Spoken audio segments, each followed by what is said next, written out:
also have a set program where we'll have 10 minutes of introduction.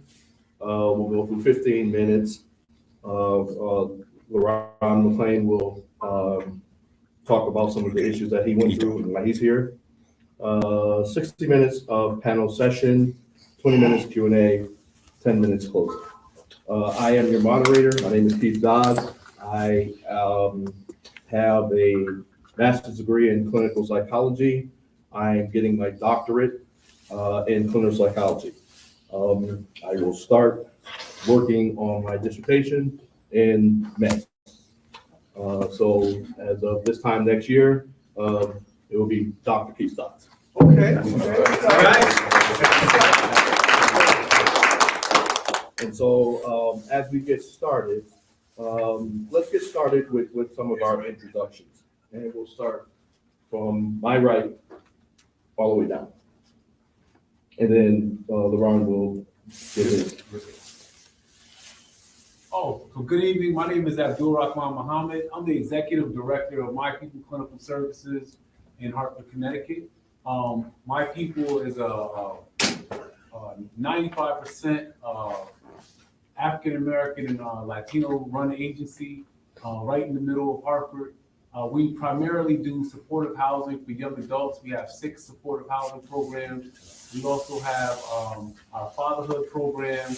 We do foster care, preparedness for families, and we also have a nonprofit arm where we are working on a curriculum and a number of initiatives under the Manhood Tree. Oh, there's a mic right here.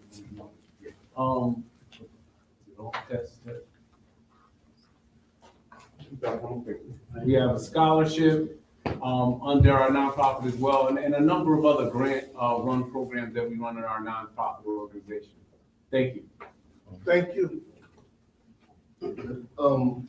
My name is Michael Peterson, artistically known as Chief. Most of my friends call me Chief. By day, I'm the Dean of Students at Britain High School in Britain, Connecticut.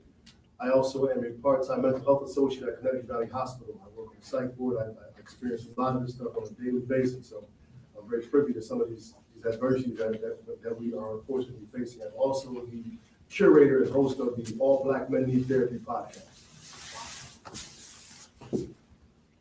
Good evening, Jalal Dunston. I have a master's in counseling psych, lived a life of trauma.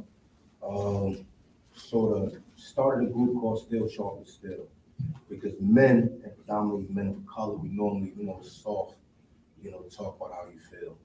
It's, to sort of seek for help. And so people say, he's okay. And so I put this group together, so we have a place where we can recharge. And so, we meet a few times a month, doing it for about maybe 2 years, about 18 months, and seen a lot of success with it. Good evening. My name is Gary Porter, and I am the Administrative Director of the African Diaspora Mental Health Association, and we're located here in Springfield, Mass. And I just want to repeat that, the African Diaspora Mental Health Association, that name is very purposeful because it indicates that we're going to do therapy for people of color from an African perspective.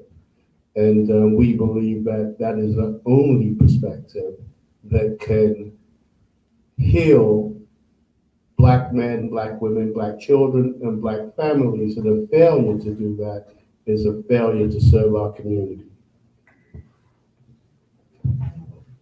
Good evening. Good evening. My name is LaRon McClain. Like you said, from Tuscaloosa, Alabama. Played in the NFL for 7 years. Dealing with a lot of stuff right now. I'll be up here about another 30 minutes saying all the stuff I have going on right now. But I have a podcast, the Affirmation Podcast.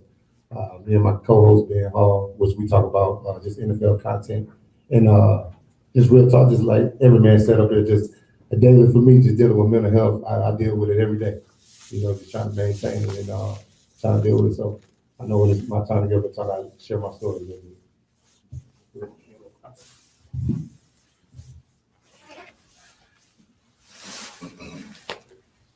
Like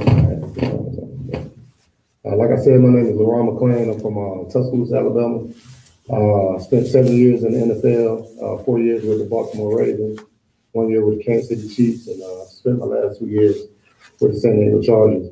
About, I say, 2.5 years ago, I got diagnosed with bipolar disorder that I didn't even know that I had. Just growing up, and I could tell that the way that I dealt with, my mental health and everything, I just took it out on the football field. So when in 2013, when football got taken away from me, I really was in a lost area. I really didn't know where I was going, what I was going to do. I just started spending money, spending all my money. I thought that was a deal for it, taking trips, partying, and doing everything I could to not, address my mental health until it got down to a point that, the money got low, and I had to figure out a few avenues and everything for myself. So like I said, man, like it's still up until this day that me myself, I deal with mental depression, anxiety, thoughts in my head, not knowing, what's the next thing going to be. Thankful for my lady that I met 2.5 years ago. She caught me at one of my low points, but got with her and everything, been building me up ever since. I remember when I came back, when I did a football camp up here a few years back, and my guy Desmond Walters and his wife, I don't even know if they knew at that time, that was it was hard for me to get up here. When I got up here, I was battling depression then, but I wasn't showing it. I was smiling every day, trying to, coping with, jokes and all that. I stayed up here longer than, I supposed to. I know they were surprised by that. I went camping. I was just trying to do everything, trying not to get back to that life, just sitting in that dark room and wondering what's next for LaRon. And one thing that I know I had to do, I had to reach out to, a few of my few older guys like Ray Lewis, Ed Reed, and they introduced me to, a thing that I didn't know nothing about, and the thing that a lot of guys in my area are scared of is therapy. So, like to this day, I talk to my therapist probably once a week, just to get things out, somebody from a, neutral position is not going to judge me. That was the main thing I was scared about, leaving the league, going back home and telling everybody the truth, and then, getting judged. That was the main thing about me. And they used to, tear me up, tear me apart, And I had a disconnect with my kids, had a disconnect with the world. I know I left. I mean, when I came up here in Springfield, everybody was looking for my cell phone number, and I was like, I ain't got a cell phone. I'm off the grid. I wasn't using the cell phone. Wasn't on social media as much. I didn't have a haircut. I was looking rough. I wasn't looking like this. I tell you that. I was looking rough, man. Just in a deep state, and I really didn't know what to do. And first thing was just talking to that therapist, Ms. Wilson. I said, love her to death. Just telling me things that I needed to hear, not what I wanted to hear, to get me up out that rut and everything. And finally, I got it moving, got some things going for myself, and got up out that dark hole. Life is beautiful right now. Like I said, it's a day-to-day thing. I know I can go 4 days straight and be good, and that fifth day will pop up and all type of thoughts will come in my head. I remember at a point in time I had suicidal thoughts. Just wanted to, I was trying to get my money set up to see if I could take my life. Excuse me, get a little emotional about that because I got two kids. And, I'm just trying to leave as much as I could for them, So I had to get up out there. I had an 8-year-old boy, 14-year-old daughter, and I didn't want them to see me, in that state. So I know I got myself up right there. Right now, I mean, I know these tears right now, but these tears of joy to be in the position that I'm in right now. My lady came up here with me now. She came up with me now. She co with me, David. I remember I remember a few times like last summer, she had asked me like, everything okay? She always asked me everything okay because she used to be so much, worried about me and everything. So not trying to slip back into that. So, I wanted to come up here, just share my story and let them know, let everybody know you're dealing with it. You know, talk to somebody. There's nothing wrong with that. You know what I'm saying? I talk to somebody almost every week or every other week. You know what I'm saying, to cope with my stuff. And like I said, right now I keep God first. You know, I pray almost every hour on the hour. You know what I'm saying? Just trying to keep saying it and keep my brain at a level head. So I just know I ain't always been at this point, and I know it's gonna continue to get, you know, better. You know what I'm saying? Climbing these steps that where I'm at. So man, thank you. I'm just thankful and honored just to be up here. You know what I'm saying? On this panel with these guys, and I'm finna learn a lot of stuff myself. You know, I wish I would have brought a notebook to write. I always write everything down, so I'm gonna get my phone out, start typing a little bit. You know what I'm saying, to get some knowledge from these guys. But I just want to say thank you, man. Thank you for having me here and everything. And just, you know, mental health, it ain't no joke. You know what I'm saying? Depression is real, anxiety is real, especially in my case. You know, just a guy leaving college and them placing all that money on your lap. You know what I'm saying? Going into the league in 2007. You know, really not knowing, you know, what real money was. You know what I'm saying? I was just spending. But now, the position I'm in now, you know, to be taking care of the rest of my life and everything, and my family and everything, I'm just in a better state. You know, just know it ain't all about me. I got my kids, got 3 bonus kids too, so it's 7 of us. So I'm just doing whatever I can to lead them, you know what I'm saying, in the right direction. I'm still learning day by day. 37 years old. You know, and I know I've got a lot of life live, so just got to be on all 10 toes, you know what I'm saying, for them. So, you know, like I said, man, mental health is real. You know what I'm saying? If you're having a problem, and talk to somebody, man. There's nothing wrong with it. Promise you. Thank you.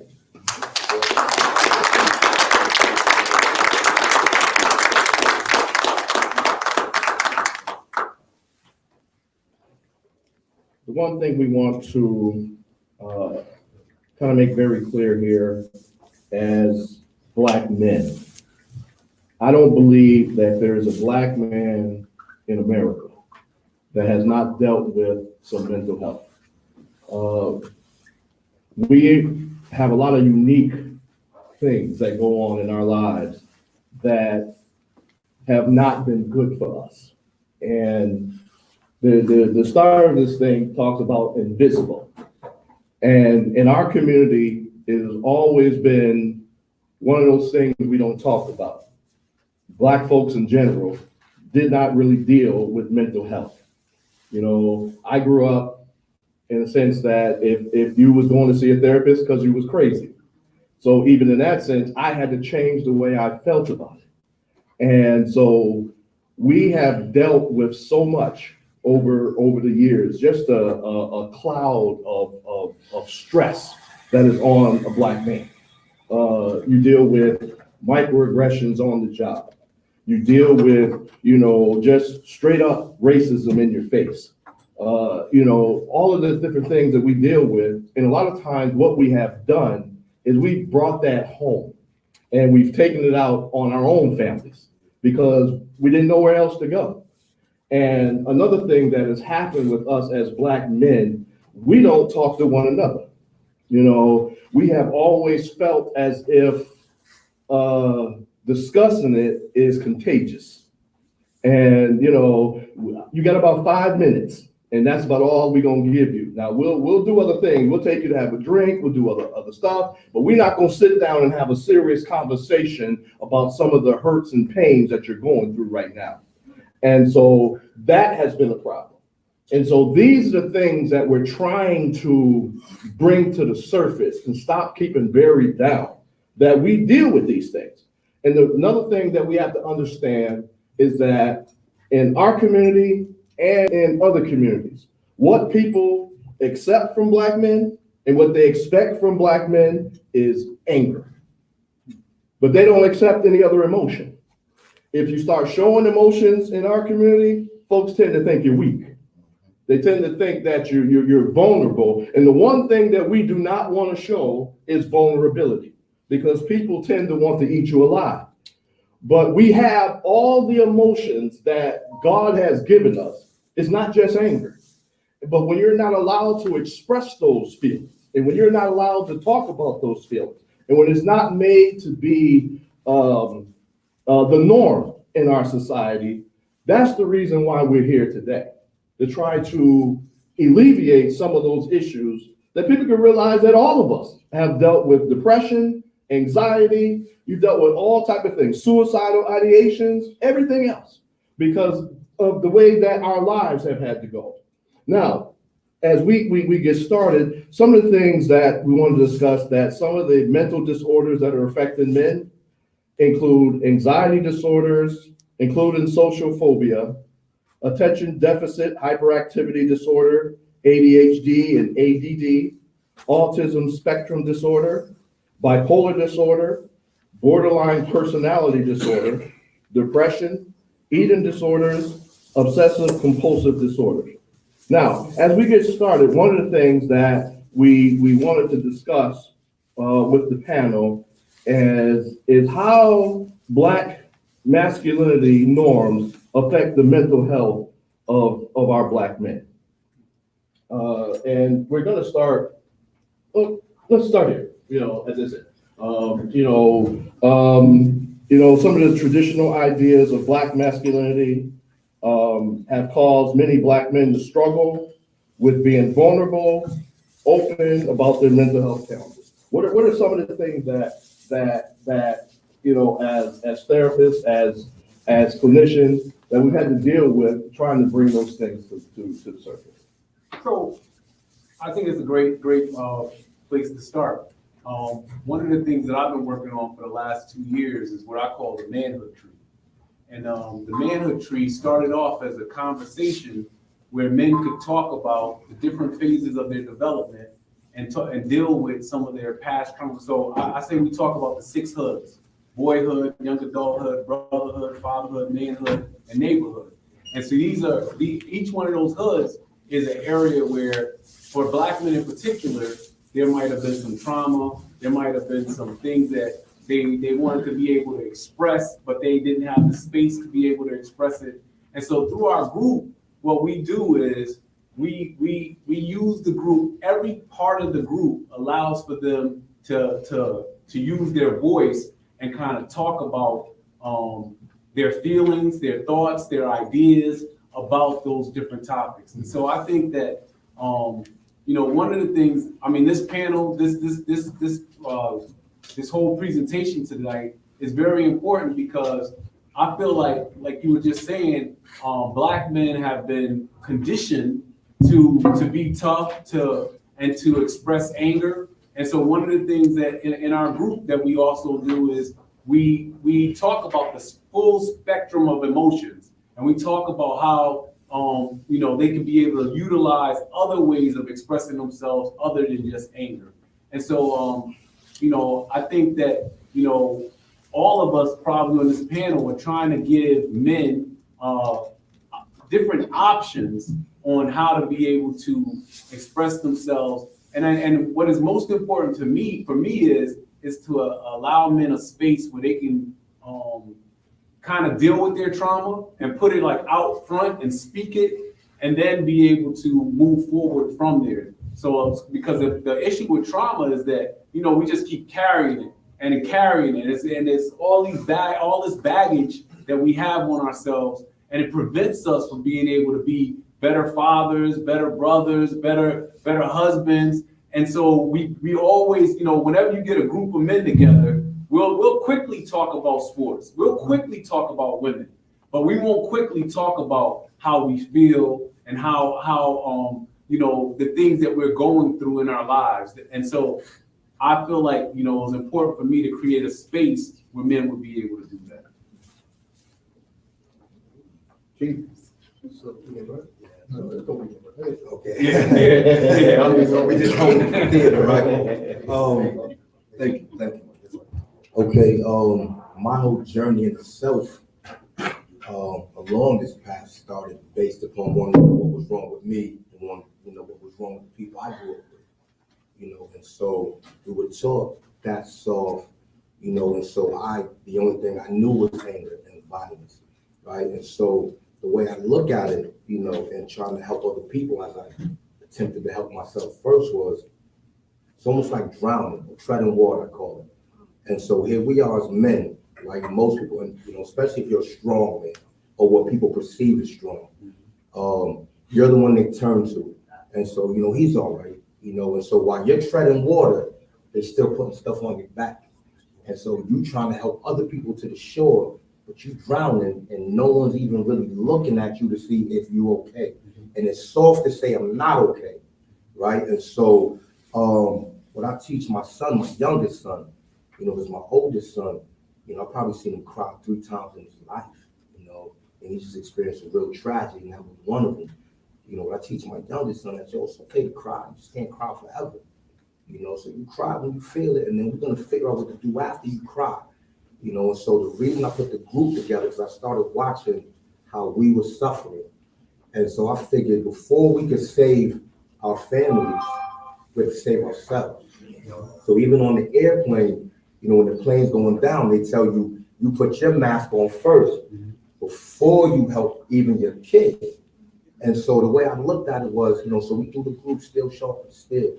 I said, so the men have to save themselves, and then we can save our families, and then we can save the community. And so I tell people, there's nothing soft, because I'm not soft at all. There's nothing soft about saying I need help. I'm drowning. And if you were really drowning, you would yell for help.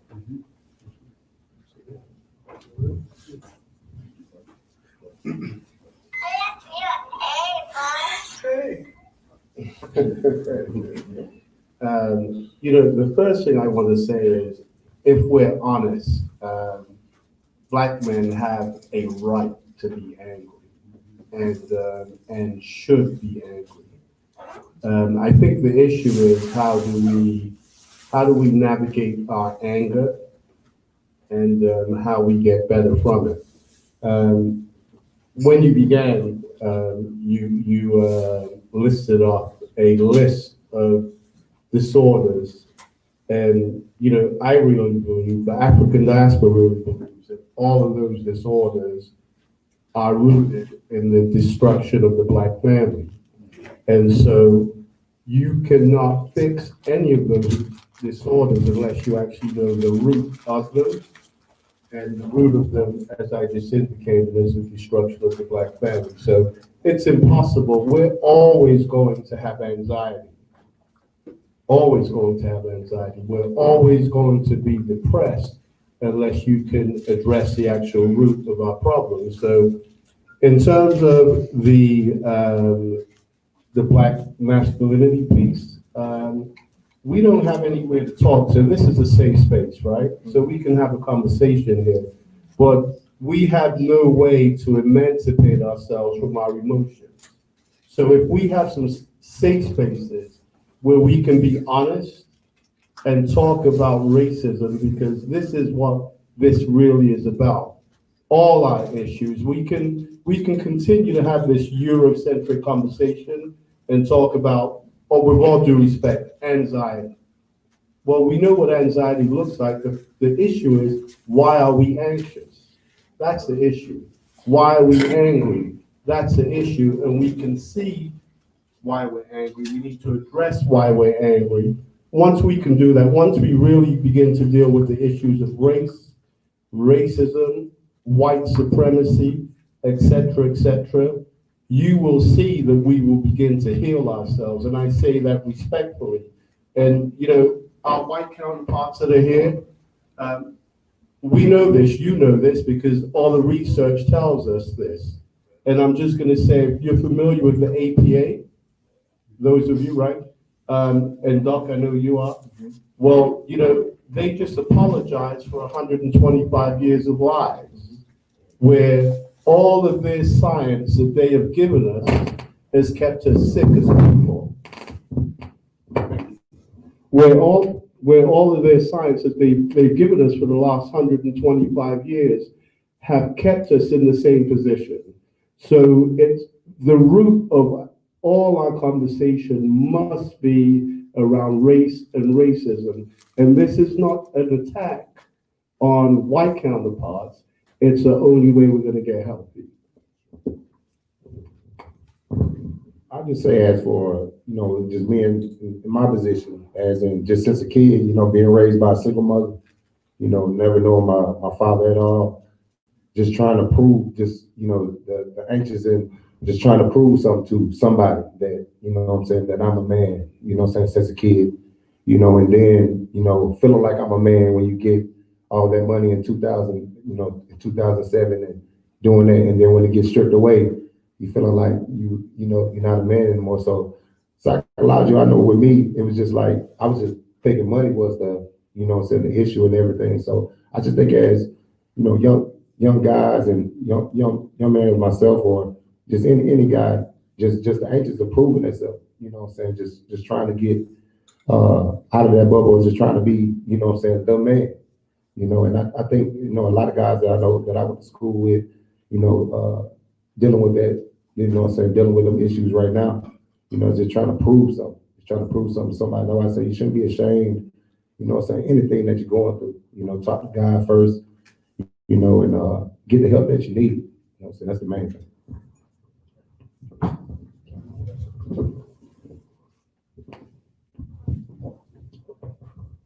Dr. Don, you made a couple good, my first one, my mind is all over the place, man, listening to these brothers, but you said a couple quotes earlier that I wrote down, and it was simple, but they make sense to people who are in the room. You said what people accept and expect is anger. And I think naturally it's one of the emotions that we can most readily identify with in whatever moment is. Most of the time, whatever the experience is, there's some sort of anger that overwhelms us in order to process us through that. Even in my situation in particular, I fell into a very deep depression. So several years ago, literally 2 blocks from here, my younger brother was murdered.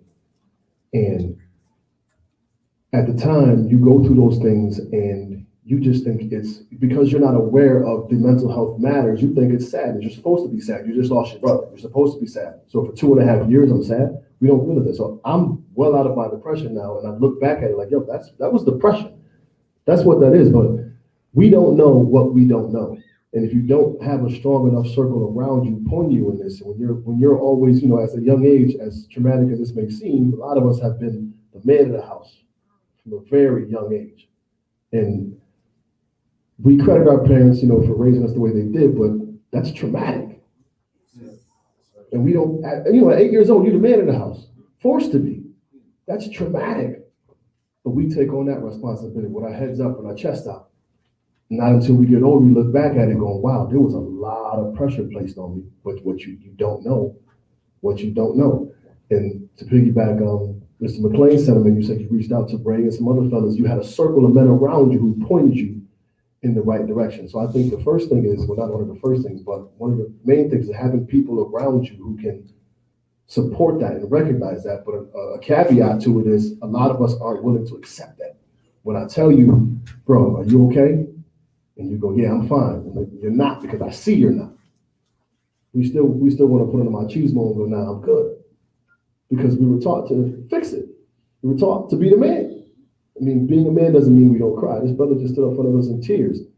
Regardless of what the story was, somebody saw a black man standing up in front of a room crying. That's inspirational to them. Now they're going, if this brother can do that I've never met before, I'm watching cry, maybe I can do the same thing. That exposition of vulnerability is something that a lot of us are reluctant to hand out. We'll stand in our safe space by ourselves, but being vulnerable is something that can greatly inspire anyone watching, man. So I think there's so many things we can talk about, but I think initially one is being open to receiving the feedback from people who love you saying, I can see something's wrong. And 2, leaning on that circle and trusting their word, because oftentimes we try to play too tough.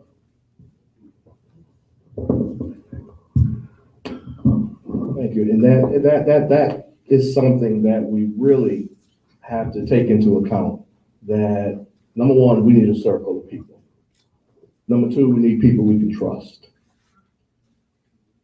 That's the main thing when you talk about dealing with men. No man wants to be vulnerable and then have his vulnerability stepped on.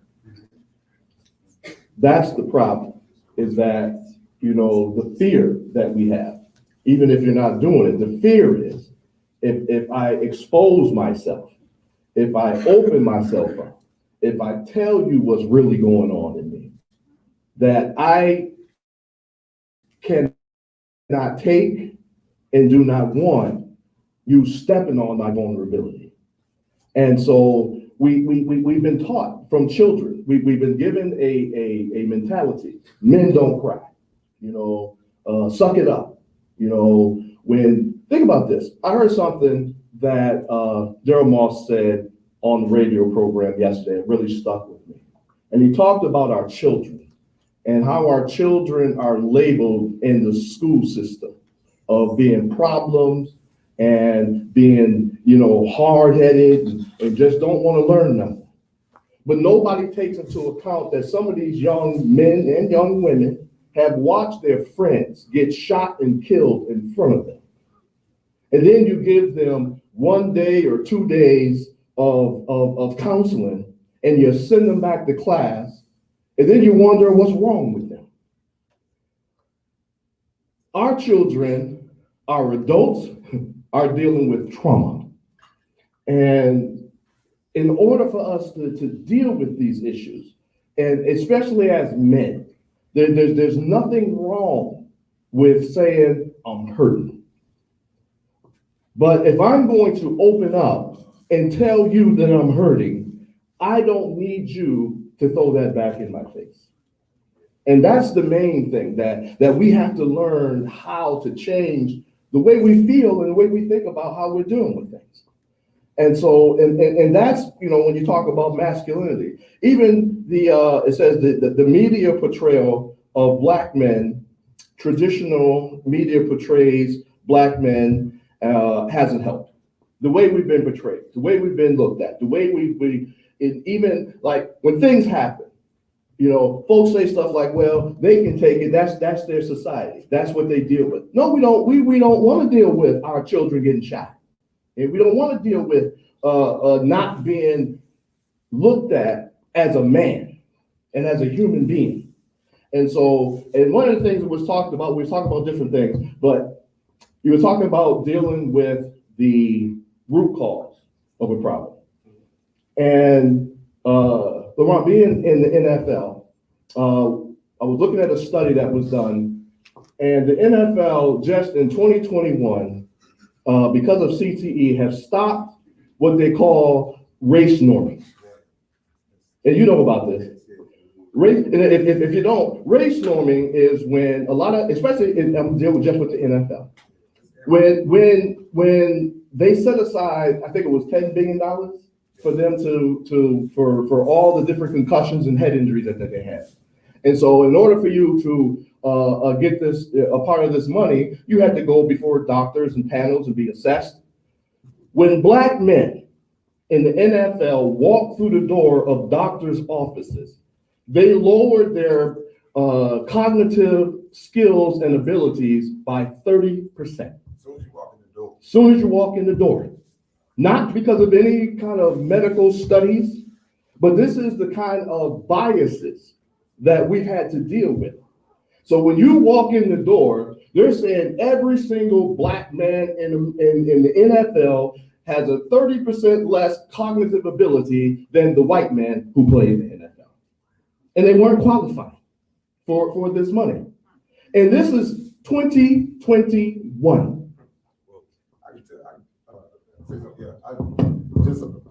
My lady could vouch to this. I remember, I really didn't understand it. This is something that was messing with my psyche too, and just my mental health. I was getting depression a lot too. It's just with that main thing, the racial, because they just took it out.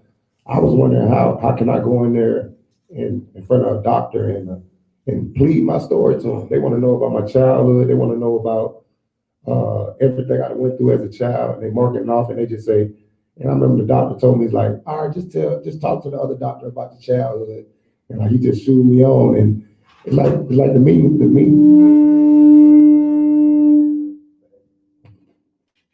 It's like the meeting wasn't even I wasn't even heard. So I had to go through so many loopholes and everything just to get, the money that I would deserve, with the disability, going through depression and anxiety. And like you said, the race norming thing was the main factor in that. And so they had to take that all the way to, like the federal judge to get that out.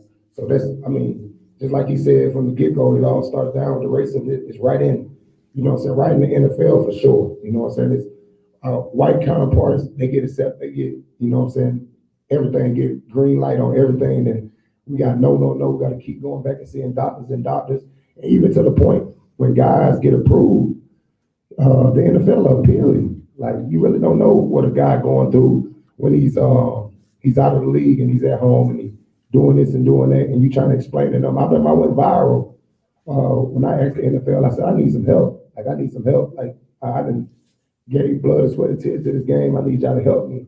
And like most of all my old teammates and everything, oh, he crazy and this, that, and another. You know how much that takes you when you be vulnerable. Like you say, you be vulnerable to, in the world, and then your counterparts that you used to play with or guys that you used to play against. Oh, he just crazy. He broke. He doing this and that. And I'm like, no, I'm really going through something. So just that whole thing, I had to deal with like all that. So I'm glad that you brought that up. Just real quick, this is why we have to go back to racism, and I'm going to continue to push that narrative. My brother on the panel eloquently spoke about an 8-year-old child being the man of the house. That's a narrative, but it's not the narrative. The narrative is a deconstruction of the Black family, because how does an 8-year-old child become the man of the house? He becomes the man of the house because perhaps the father has been eradicated and placed in jail, right? So the family's been torn down. This must be the narrative. And all the examples, I can guarantee you the root is racism. All these examples, the root is racism. It's not about football, but it is about football. But it's about racism in football. And I just wanted to, I'll come back to that later on, but it's important that we understand if we stay on this level, we can't get the help. Yes, I just wanted to, the brother said that sometimes we don't want to have help because we have this machismo. Oftentimes, when Black men are receiving help for mental health facilities, there's an already prescribed idea of who I am, right? So for instance, I spent 25 years of my life in prison. I spent majority of my life on drugs and alcohol because I didn't have any foundation. My father was absent, everything was absent. It wasn't until I went to prison, right? And then I heard the teachings of the most honorable Elijah Muhammad, right? I always thought I was a nigger. I always was told I was less than who I was. There was no positive affirmations in my life. Then I heard I was God. Then I heard about my history of what my ancestors were. And then once I got reprogrammed and adjusted to the majesty of our history and who I am as a Black man, I began to get self-confidence. So oftentimes young people who are suffering out here in these streets, they don't have no guidance. And when we come with the preconceived idea that they don't want help, or they're holding on to machismo, they don't want to cry, that's because we need help. And so when we're crying out in our pain, we need help. And we need help that's going to help us, that's going to be able to understand that I'm a child, I'm a grown man, but I'm a child screaming out for help, because as Black men, we are the most endangered species. But the narrative is the Black woman is the backbone of our family. The narrative is we have to fit into everybody's perception of who we are. We can't, sometimes I'm not angry and I'm just excited and I'm angry when I'm being identified somewhere. And so all of these preconceived ideas we walk into pleading for help, but it doesn't seem like anyone, when they're trying to help us, really identify that we're sick. So I'm going to conclude this. Every action that I make, I suffer from a moral dilemma. I should know better. Everybody else doesn't have that expectation of knowing better. So me being in Van Sickle Junior High School, in the basement of the school, in special education with a fan on me. I knew I wasn't dumb, but that's where they placed me at. You feel me? And so nobody ever reached out to me. And then in 2000, I found out that I was bipolar with a small case of schizophrenia with homicidal agitation. That's what I'm prescribed with by the VA. But all my life, I was told I was a bad person. And so until we can understand that as Black men, we're vulnerable, we're hurt. And sometimes we need love. We need people to love us. And sometimes that's missing in therapy. That's missing when people approach us. We never sometimes feel like we're getting love. And I think that's a lot of what happens to us. I agree with you wholeheartedly. We grew up together. I know. So you know I know. Right. And so this is the thing. This is one of the things I did want to ask the panel, because one thing I heard is about the identification of the Black man. Everybody identifies us except us. Right. So I want the panel to identify who we are. Then they have a problem when we start identifying ourselves, being confident in yourself. People have a problem with that, you know, the way that you talk about yourself, the way that you are, you know, people have a problem with that. But like I know with myself, you know, I have a clothing line, you know, Alpha Male Nation clothing, you know, and it's all geared towards, you know, just, you know, my main thing is just being an alpha male, you know, just out here in this world, just trying to be a leader, trying to be a leader in the household, outside the household, when I'm coaching, when I'm in school, everything, just being that alpha male. So, you know, some people come, I know when I first started saying it, people come to me, oh, you think you're cocky, you think you all that and that. I said, no, I'm just confident in myself. I never talked about myself like this, you know, and I had to get to that point. I had to build up to that point to, you know, label myself like that. And like, I'm to the point now, I really don't care, like, you know, about anybody's opinion about myself. You know, I talk to God, you know, and answer to him. I know he got the last final say about everything, you know, so that's the way I go about it, you know. So like you said, when we start to identify, so just say I'm an alpha male, like, no, I'm not that person, or I'm not this or not that, you know, people still have a problem with that. Well, firstly, I think that's a great question, right? Because, you know, I think we are missing our identity for sure. So I'm not African American. I'm not Afro-Caribbean, and I was born in England, and I'm not English. I'm an African. And we have been disconnected from who we are, and there is no power when you're disconnected, right? So if we continue along this nationalist line, saying I'm an African American, we got it completely wrong. Matter of fact, you're here because you were stolen and brought here, or we're here because we were stolen and brought here, and now we identify with the person that enslaved us, and we call ourselves African Americans. That's problematic right there. So that's a great question, right? Who are we? Well, we're Africans. And we're no longer, or some may say that we're still in a state of slavery. But I say this sincerely, brother. If you classify yourself as an African American and I classify myself as something else, then the division still lives, right? We're Africans, and that's all we are. And that's where we need to start. Just think about the word invisible, right? Being invisible, you don't have an identity. And I look at, you know, growing up in the name and title that was given to me, you know, you mean Crazy Joe? You know, that's what they literally used to call me. I hated that. I hated it. 'Cause I wasn't crazy. I was a victim of trauma. You know, and like the brother said earlier, you know, when I just spoke after school not too long ago, and I was talking to the most challenging kids, the bad kids, which is what I was. And I said, they don't even know before 8 o'clock your day was already ruined. Before you left the house, your day was ruined.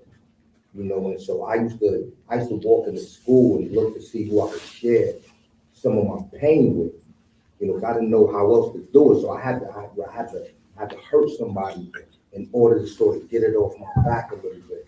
And so when you talk about who we are, you know, we become, you know, almost, you know, I just put the other day right on Facebook, I said, the bad guy becomes the bad guy not because it's bad, but he becomes the bad guy because of the intent. Because once we're viewed as the bad guy, everything we do, the intentions, our motives, everything is given its own. So we don't get a chance to sort of say who we are. And so as a person, you know, where are we actually that individual? We're the bad kid, you know, we're the loud kid, you know, and so someone normally paints who we are for us, and we don't get a chance to it. So even as men, I'm sure we have people around here, you know, who are you? Not your name, you know, not your family name, but who are you? I think we would still struggle to say who we are.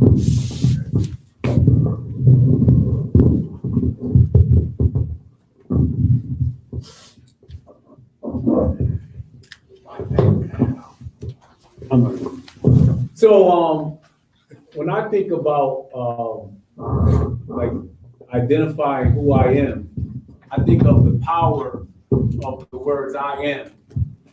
So every night before I go to sleep, I do this thing where I start telling myself what I am. I say, I am great, I am successful, I am smart. This is how I fall asleep every day. I just be laying in the bed just telling myself I am. You know, at one point, black men had to tell themselves, I am a man. They had to tell themselves that, right? Because nobody else would give it to them. You know, a few weeks ago, I was at a school and I was doing some poetry. And I had this poem and it was talking about how great that we are as black people. It was basically talking about our greatness. And it was a room full of young men. And it was weird because you know how you can do poetry sometime and nobody's connecting to you really. But on this day, these kids were locked in. I would say the last line of the poem is that I can talk about your greatness for hours and hours and hours and hours. And these young men were like on the verge of tears, a few of them in the room. And so I did the poem and I sat down and the room was so heavy that I got back up and I wanted to know what they were thinking. And they was and a number of the guys said, nobody ever told me that I was great, that you could talk about my greatness for hours. And I was just so impressed by the fact that they connected with it. You know, the whole poem talks about our whole struggle, but it got to the point where it was this greatness. And so I think that in order for us, you know, as a people to break some of these monikers that we're given, we have to decide what we are, as opposed to allowing somebody else to decide what we are. So I start off with I am. Absolutely. I'll keep it just real brief. I think If you ultimately guys, we have to. real quick, if you can use the mic because it's being broadcast. I want to make sure everybody can hear you guys. I'll keep it brief. I just think ultimately just growing up, again, to my point, we don't know what we don't know. And as children, we grow up with people essentially telling us who we are until we get to a point we can recognize and identify who we are on our own. So I think the message should be more important about what we're telling, what we're saying, and how we're developing our young people, because what we say to them is what they're going to carry until they can decide for themselves. It's very important that we learn to identify who we are. Because when you can identify who you are, then you can realize the greatness that you are and the things that you can accomplish.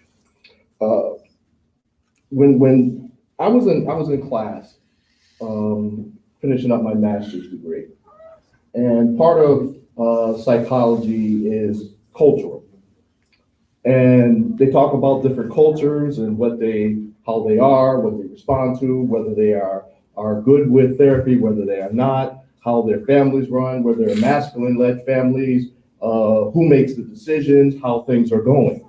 When it got to the black man, they said that the black man will not look you in the eye. And I was like, wait a minute. I was like, that's not true. I was like, because what people have to understand, that you have to put some context behind why things are done. Black men didn't have a problem with looking you in the eye as a white man. It was the white man who had a problem with us looking them in the eye. And my parents grew up in the segregated South. When you look a white man in the eye, they liable to kill you. So not looking a white man in the eye was about saving your life. It was not about the way our culture was. And so this is when we talk about implicit biases and all of these things that go on. And because other people have tried to identify who we are, but they won't put the context into why these things are happening. And so when you talk about, like you say, why are we depressed? We're not just depressed because you rolled out of bed one day. There's a reason why. And so we have to deal with, and like you said, it's that cover of racism that we've had to deal with since the emancipation and before.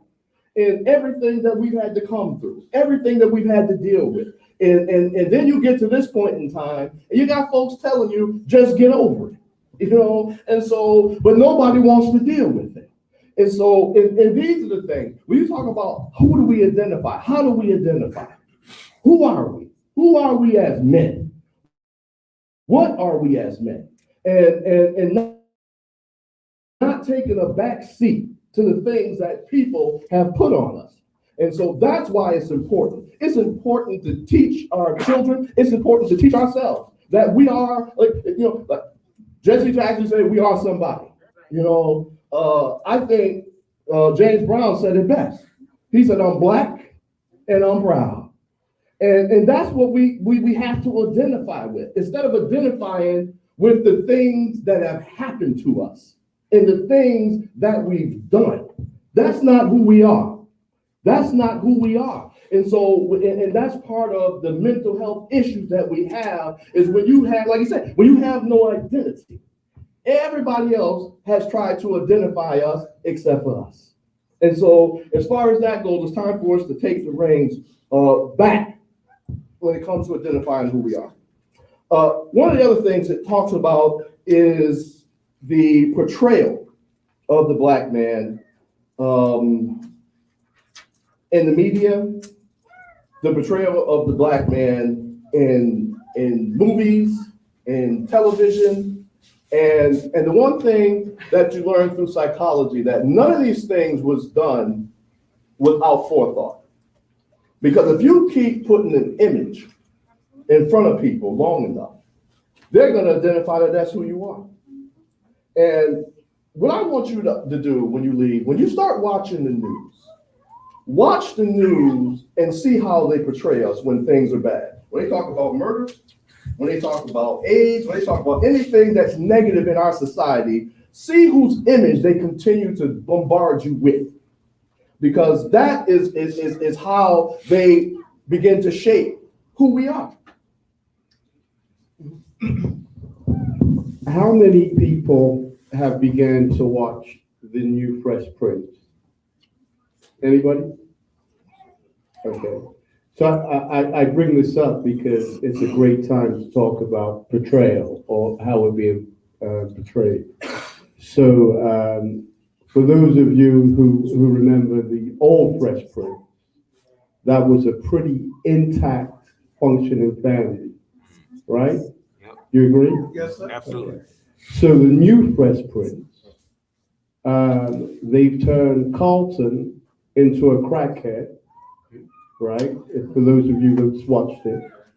They've turned his younger sister into a 12-year-old lesbian, right? Uncle Phil is a quasi-gangster, and I'm pretty certain they're about to show Aunt Vivian engaging in an affair, right? So why are they doing that? Right? This stuff is deep, right? Why are they doing this? because the imagery that we see is important. And, you know, they can't afford us to just have what we had, which was this brilliant, intact family that was doing things. Because our younger children are still talking about the older version of the Fresh Prince, and that's problematic. So, you know, none of this is, you know, we have to be analytical, and, you know, they know what they're doing. We have to know what we're doing. And, you know, we started talking about trauma. We need to stop talking about trauma for us. We need to start talking about post-traumatic slave syndrome for us. That's our trauma, right? Now, they don't teach this to grad students or PhD students because that's not what they want us to know. So we need to really understand, how do we benefit our families? How do we get our families back whole? But I do agree with you, brother, 100%. You know, that this imagery is something we need to pay attention to. And I do want to ask the rest of the panel, how do you feel about that? How do you feel about the image that has been portrayed of the Black man and the Black family in general?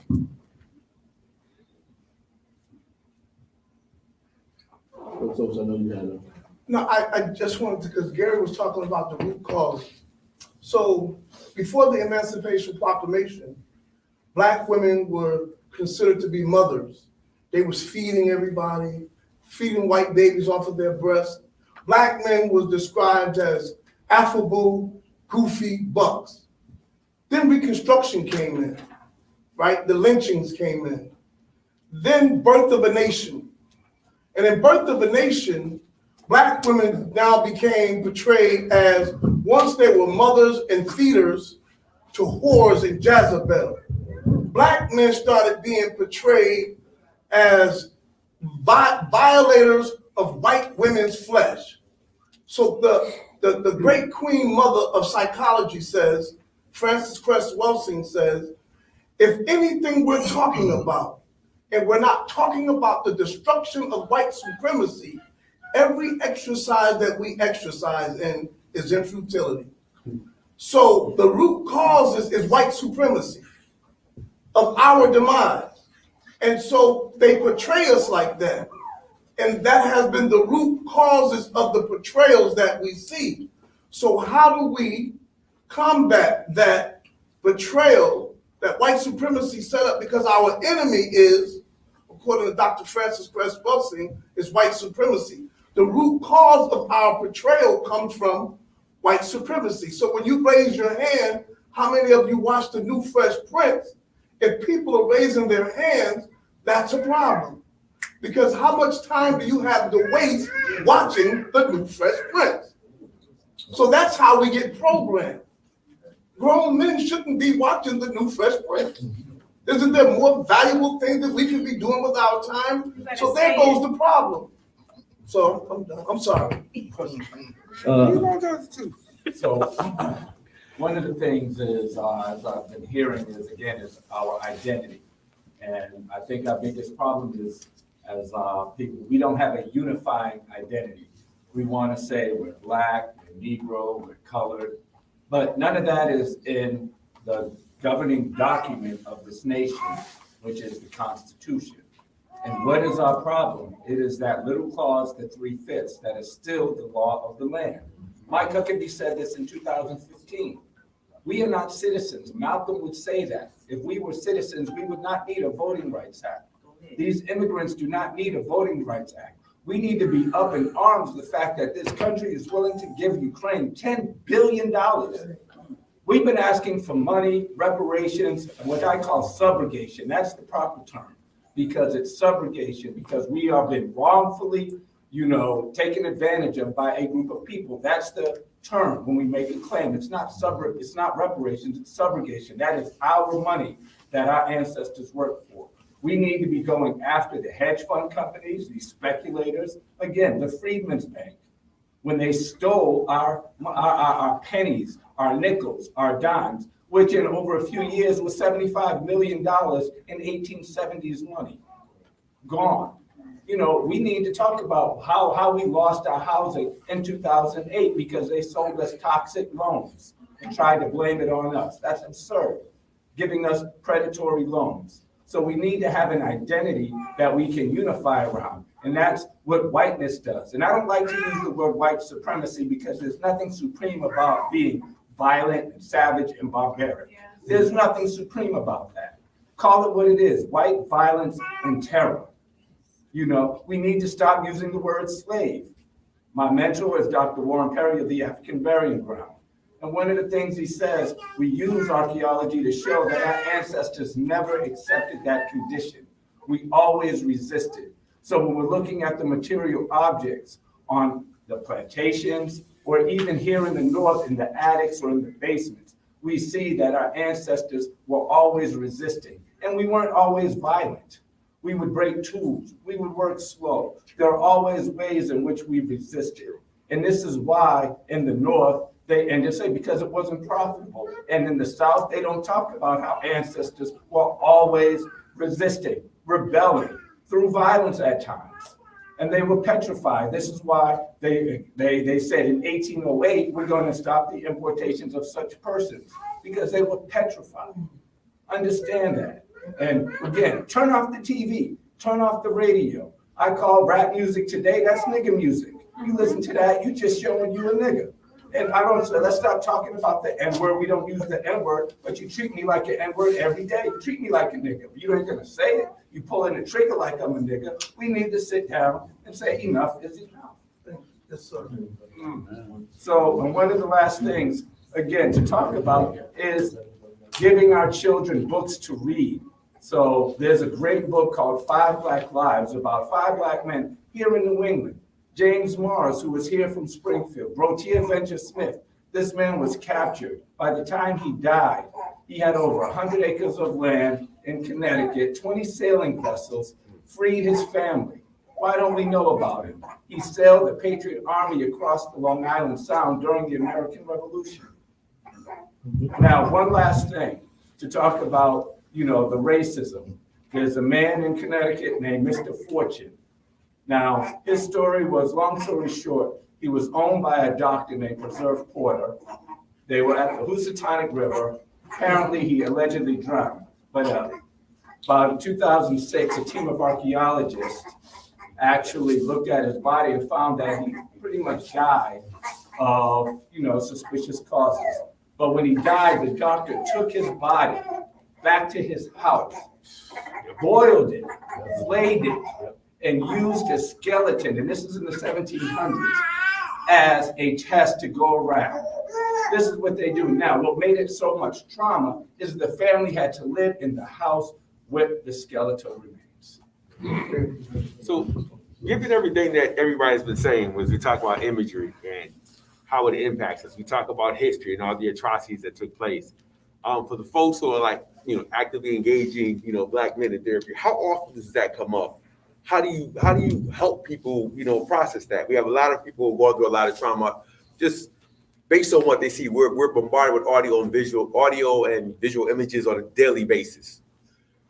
Does that come up during the therapy sessions when people sit down and talk, they want counseling and they need help? How often does that come up? I'm just curious. Well, when we do our groups, it doesn't come up much because, especially in the current climate, I mean, people are going through real life, and even though that is very real, you know, our past trauma from slavery and from that era, but pretty much from what I've seen, people are trying to keep their head above water themselves, you know, and so you know, I haven't seen it, even though it is a true reality, but I'm seeing people who are trying to keep their families together, keep their heads above water themselves currently. Darryl, that's a good question, right? And because it talks to our responsibility and how we do therapy. And if we do therapy from a Eurocentric point of view, it doesn't come up. If we do therapy from an Afrocentric point of view, then an Afrocentric therapist will bring this issue into play, right? And Eurocentric therapy will say that is, what's the term? No, that's transference, right? That's what they will say. This is why we have to stop doing therapy from a Eurocentric point of view, because it is hurting and killing our people. I want to let's define mental illness as we know it, right? Because it's not been defined. Mental illness, or mental health, sorry, includes our emotional, psychological, and social well-being. It affects how we think, feel, and act. It also helps determine how we handle stress, relate to others, and make choices. Mental health is important at every stage of life, from childhood, adolescence, through adulthood. So that's a working definition that we should have perhaps defined, right? So when you think about what my brother in the back was talking about, can you see how all of these behaviors have given people of color, Black people, poor mental health? It's very clear. If these things have been done to us, and the brother also spoke about why don't we see, or why don't we learn about these brilliant people of color, Black people, Africans, in school? Well, why don't we? Well, the answer is simple. Because it would give us self-esteem, right? And the idea is to kill the self-esteem of the Black man, the woman, and the family. That's why we don't learn about it. And there's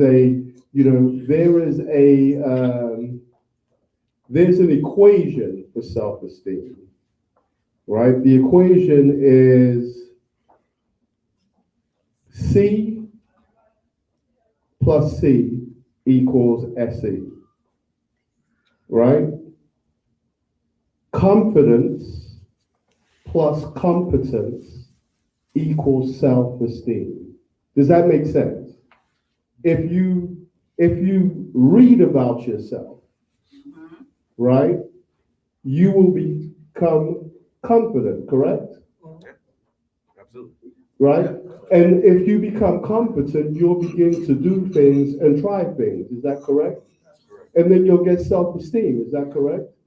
This is why we don't read about ourselves, because it's an exercise to kill our self-esteem. Right? And I'm just gonna land it. It's interesting when you talk about that, because even in today, when you look at even social media, when you're looking and they're saying the first Black to do X, Y, and Z, everybody will come on and say, congratulations, congratulations, congratulations. And then you're always going to get them persons talk about, why do we have to talk about color? So they want, it's a form of trying to whitewash that we don't identify with anything of greatness. But when the subject comes up of things that want to go wrong, like a brother told me a couple of weeks ago, why don't you go to Chicago and fix that? The same one who said in the beginning of our conversation that he don't see color.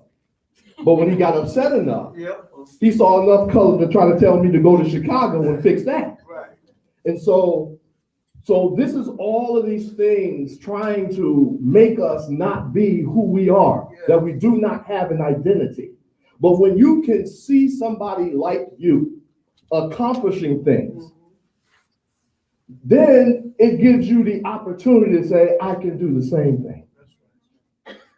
When you don't see people like you doing anything of competence, it's easy for you to identify and say, well, I'm incompetent also. So we do have to push forward. One of the reasons why I decided to get my doctorate is because I want to be able to help our people. All right. What we need is not only life experience, we also need the educational experience, and not that that's all that's necessary, but I want to be able to walk in every door. And when I walk through the door, they have to acknowledge and see Dr. Keith Dobbs. Now, it doesn't make me any better, but it gives me in the door where folks cannot minimize me for what I'm trying to do. And so we need to see ourselves rising up from the places that have trampled us down. And I've always been an advocate of, you can't help where you start out in life, but you do have an opportunity to decide where you end in life. And I refuse to allow other people to identify who I am, what I can do, where I can go. And we was in the same schools, you know, and they tried to identify us that we weren't competent. I refuse to allow them to do that, you know. And so I always looked at the white students. If they can do calculus, so can I. If they can do this, so can I. And so, and those are the things. But when nobody's pushing us, I've sat in counselors' office and listened to them tell the white kids what they need to do to go to college. You need this class, you need this class, you need to have college prep, all of this stuff. Now I'm sitting in the hallway, I can hear this. Now I go into the office and they're telling me to take general math. That's all you need to graduate high school. I said, but I don't just want to graduate high school, I want to go to college too. Well, you don't really need that. And I'm like, oh, so I understand what you're saying here. You know, I can hear you telling these white kids what to do to go to college, but you're telling me what to do so I can get out of here. And I was like, I'm not going to settle for that. And so, and this is what I'm talking about when we talk about identifying. Our children have been identified. They have been ostracized. They have been criticized for the things that they have done. And nobody wants to identify, as you said, the root cause of it. We have a generation of children who have grown up and watched their friends die. My sons told me when they were coming through high school in the early 2000s, they said, Dad, I'm tired of going to my friends' funerals. I said to them, I'm tired of taking you. They grew up with that trauma of watching their friends die. And now people don't want to understand why they're angry, why they're upset, what's going on. And what I'm trying to do, and one of the things I do, is try to teach our young men how to communicate. Because communication is key.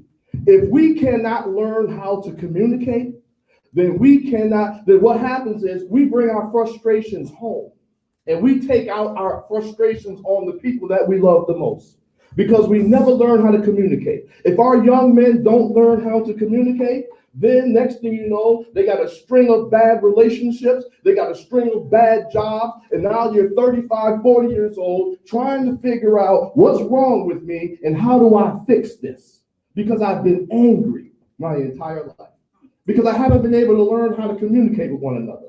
And then the ones I try to communicate with, they don't want to listen to me. And so I love the fact that we have a school of brothers up here who are helping people to learn to communicate so that we can deal with the issues that we have in our life. Yes? How has the church played a role, do you think, with us in our communities? Because we are the most God-fearing people, the God-worshiping people.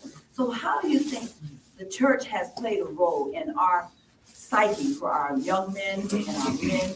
Because I feel that we are connected spiritually by the Almighty God. And I just want to find out, because I've searched my whole life for the truth of who I am, who God is. And, you know, I never could get answers. I was going to the mosque. I was going here. I was going to the Jehovah's Witness. But it wasn't until I found out who I was by reading the scripture And it was through Mr. Daryl Moss, actually, Mr. Daryl Moss shared it with me by showing me a film called Hidden Colors, Hidden Figure, Hidden Colors. And I was like, what?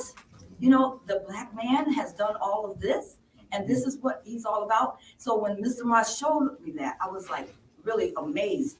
I was really, you know, and then I began to search.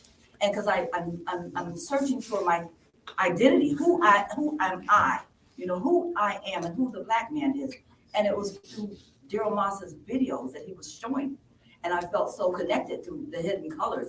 And I was like, wow, this is who we are. We're great people. We have an identity, but it was all stripped away when we came here. And it goes So, deeper too, because when you think about how they say the Black men and Black women stuff, so that means at this point, the whole world is melanated. 6,000 years ago, other races were created, but we always existed. So every corner of the earth was melanated. So what had to happen in a form, see, this is when I try not to get into religion too much, because they don't tell you the science and they don't tell you the fact. They tell you fairy tales. They don't tell you about people who created war and people who created races. They don't tell you about gods that existed on earth, and they don't tell you about gods who fought on earth. So we really have to go back maybe 750,000 years ago to the beginning, you know, where basically the Most High was like, I am bringing forth my image on this planet, and melanated people will be my image. Since that day, melanated people were supposed to be the image, we have been destroyed, we have been brought down, there's 80 million different nasty, you think of slavery and all the things that happen, and it's like, who even has the thought process to do all those inhumane things to people who are given God's power? So somebody along the way had to realize they're not entitled to that. Therefore, we have to strip them. Since that day, we have been dealing with that till now, trying to get our power back from people who know who the real gods and goddesses are, so they're not going to give it to us. So, is this on? Yes. It's on. It's on. Okay. Wow, you know, sister, you know, that question, it doesn't scare me because I'm scared, right? It scares me because the minute we bring religion into our conversation, they win. And let me tell you why they win, though. Because we have been indoctrinated to such a degree that some people are going to defend the very religion that they use to destroy us. No, God, not to cut you off, but God is an image to everybody. So you got to understand, when we came over here, we're like, what's going on? Oh, we have to, your God controls this? Okay, whatever we have to do to make the snow stop, whatever we have to do to put some real food from our nation on this land was barren. It doesn't bear no fruit. Look at the grass compared to other countries, the soil. Mm-hmm. You know it. No, brother, I'm speaking the same language as you, right? I'm an African spiritualist, right? That's how I identify myself. And so, you know, the issue, and it's a real issue because it's at the very root of our poor mental health. yes. Right? Yes, It's sir. the very root of our poor mental health.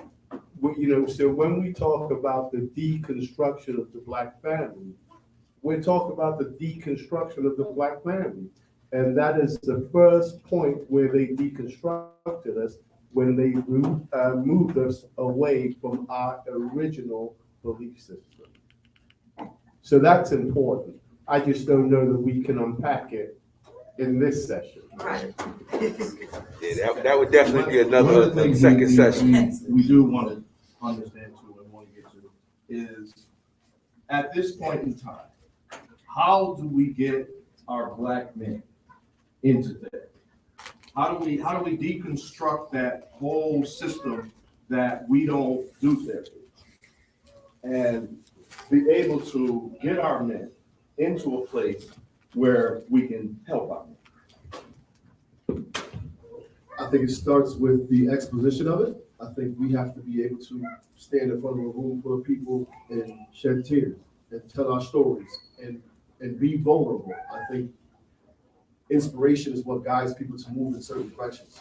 And I think being able to tell our stories and impact people and make them feel comfortable with the fact that someone else knows what they're going through. And it just connects people. So for example, when I talk about losing my brother, I was 28 years old and had never been to a funeral. So to have to identify the body, pick the casket, make the arrangements, and bury my brother was the most difficult thing I ever had to do. I was in a dark, dark place until I crossed paths with a woman at work who had just lost her husband. And she asked me how I was doing, and we made eye contact for like 5 seconds and kept walking. And it was by far the most powerful conversation I've ever had. And at that point, I knew someone else knew how I was feeling, and it kind of helped dig me out of my hole. Oftentimes when we're in these dark spots, we feel alone, like no one else knows what we're going through. And once we found that one person, it becomes like a trickle effect. Now you just connect to the next person, next person, next person. Now we have a society, a community of people who know what you're going through, who give you that safe space, that comfort to be able to express yourself. And I think it's a matter of, one, being vulnerable, and two, using your voice to communicate and hoping that you catch one person. If not one person, get another person. And then just leads the way. It starts with one person at a time. One of the things I'll say is that my experience is that more Black men are going to therapy. And they're looking for therapy. I get a call at least once a week, twice a week, specifically to me, not to the agency, of men looking for support, looking for therapy, looking for someone to talk to. I wanted to say earlier, a little ways back, I just want to put this out there as well, is that, there was a lot of conversation about, it sounded like to me, about us kind of like fitting in with the normal society, right? And for me, I'm a believer in us creating our own table. You don't always got to get to somebody else's table. I started my own agency because I was like, I'm gonna do things the way I think we should do it, the way my people are gonna benefit from it. And so, and at the beginning, it seemed like a crazy idea. It seemed like, who are you? But 17 years later, we still rocking. And so it's like, so we gotta create our own table sometime because, our people need something that is unique and special to them. Like it works for them. And there's enough of us where we can support each other and we don't have to always go to the European society, all that. We don't have to go their way always. We can create our own way of doing things. So I just thought, I just want to put that back out there as well. I want to add to that real quick, Jeff. I think another thing to keep in mind too, I'm not sure if you are or you're, I know you're affiliated with, but oftentimes we don't necessarily need the licensed therapist. We started my podcast, All Black Men Need Therapy. Two brothers who I trust, and we're just having open conversation. Neither one of us have degrees in psychology. Well, I have degrees in psychology, but I'm not a therapist. I'm not a licensed therapist. And I think once you just find people who you can trust and who you can be vulnerable with, it allows you to open up and be able to express those things and get that weight off your chest. You don't necessarily have to go to the facility. It doesn't require insurance. Find group people you trust and create your safe space and get some of the stuff off your chest. That's exactly what I did. That's exactly what I did with the group Still Sharp as Still. It was, set up in my gym. I own a gym. We started conversation, and we do the first Saturdays here, and we do the other Sundays at my gym. But just a bunch of men sitting around a circle in a safe place, safe space, as we stated earlier, and the conversation starts to flow organically, right? So at first, because the way you set it up is we go around the circle, introduce ourselves. I was saying that I always say, if no one else salutes you, they not salute you. There's a lot of times we don't get saluted for the things that we do on a daily basis, right? You know, we carry the weight of the world on our back, and no one says good job, ever, not that we need that, but it's nice to hear it sometimes. And so we start the group off in that manner, and then if no one has anything they want to talk about, then I'll throw a topic out there to sort of draw a conversation about. And so the last one that we had here, it was powerful, and you could feel it in, like we had a few men, tough guys, right, shed some tears, you know, over some real traumatic things in their life that meant something to them, and they didn't know they were going to do it, but you could feel the power in the circle because of the community that they felt, you know, with each other. So if you have this space where you could talk, right, we talk in the barbershop, we talk, you know, in basketball court, we talk in certain places, but if you could set up that same place where now we could talk about some of these things that we're not supposed to talk about, because I'm soft if I talk about that. I'm soft if I shed a tear. You know, if we could say that that's not soft, and I tell people all the time, you know, and so I get guys call me on the low, like, yo, you know, I need, you know, like, listen, bro, just come. Like, there's nothing special you need to come, and you not soft if you come, and nobody looks at you funny if you come and you cry. And at the end of the group, before we leave, we get up and we go around the circle and give each other a hug. You know, there's a lot of us as men of color, like men in general, especially men of color, I don't get hugs, I give hugs. So how often do we get somebody come up and go, yo, you okay, bro, give you a hug, you don't get that. We give hugs even when we need them. And so we can set up that space for people, for men to know that I could still be a man when I leave here after I open up to you, and that the guys around this circle don't think that I'm soft because I'm there. And if we can set that up, we'll see it, you know, we'll see it flourish. That's that is the main thing. Yeah, so I'm saying when we talk about mental health, you know, it happens to a man of any age. But what happens when, you know, when do you see it? Because we got kids out here getting killed because of mental illness. I mean, when do you see it? Do you see it when they're a teenager or a man? And then when you do see it, when do you take it? You know, for the panel. Brother Sam, that's a good question. You know, we see it in the home, right? Or we should see it in the home. So, you know, if our young children are behaving in a way that is not normative for us, we should be able to identify there's some issues going on. And when I say normative for us, I'm talking about us as Africans, right? And so the idea, the real issue is what's normal in your home, right? So let me give you an example. There's this narrative that we, you know, Black families, African families, that we spank our children, right? That's not normal. That's mental health, right? And I'm going to continue to push this narrative, and I'm going to show you the connection. Pre-slavery, we didn't spank our children. We had functioning systems. We knew how to de-escalate, and we knew how to teach our children, right? We also had therapy, by the way. That's what the elders did in the village. When we had family issues, we would get therapy. So therapy isn't something that's Eurocentric, it's an African concept, right? So, but I want to make the connection because this is important, you know, especially for the parents in the room, right? If we continue to spank our children, you've got family one over here and family two over there, right? And we spank our children.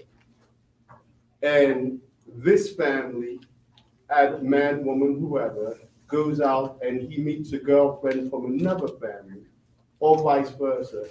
The first time there is a conflict, they spank each other. is called domestic violence, right? Then we do that with our children, and when they're quote unquote in the hood, it becomes gang violence.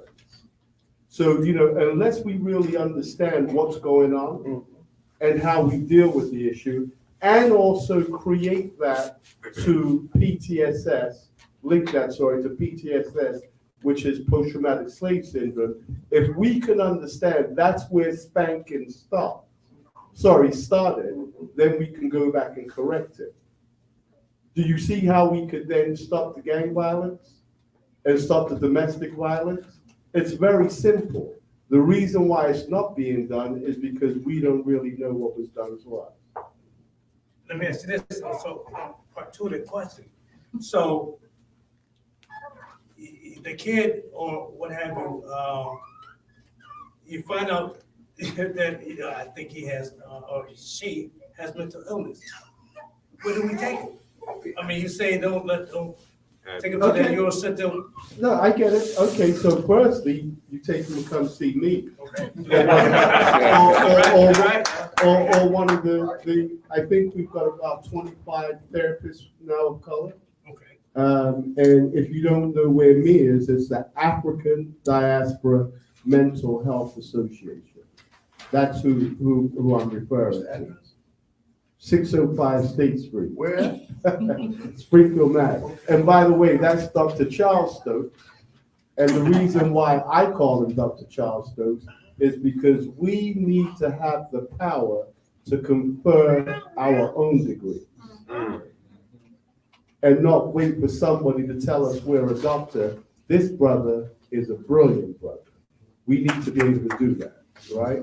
So, but you take him to me, you take him to any one of us on this panel. Do not take them to a system that does not love them and does not understand them. Yeah. Say it again. Say it again. Okay, do not take them to a system that does not love them and does not understand them. Back in the days, I'm just going to say this real quick.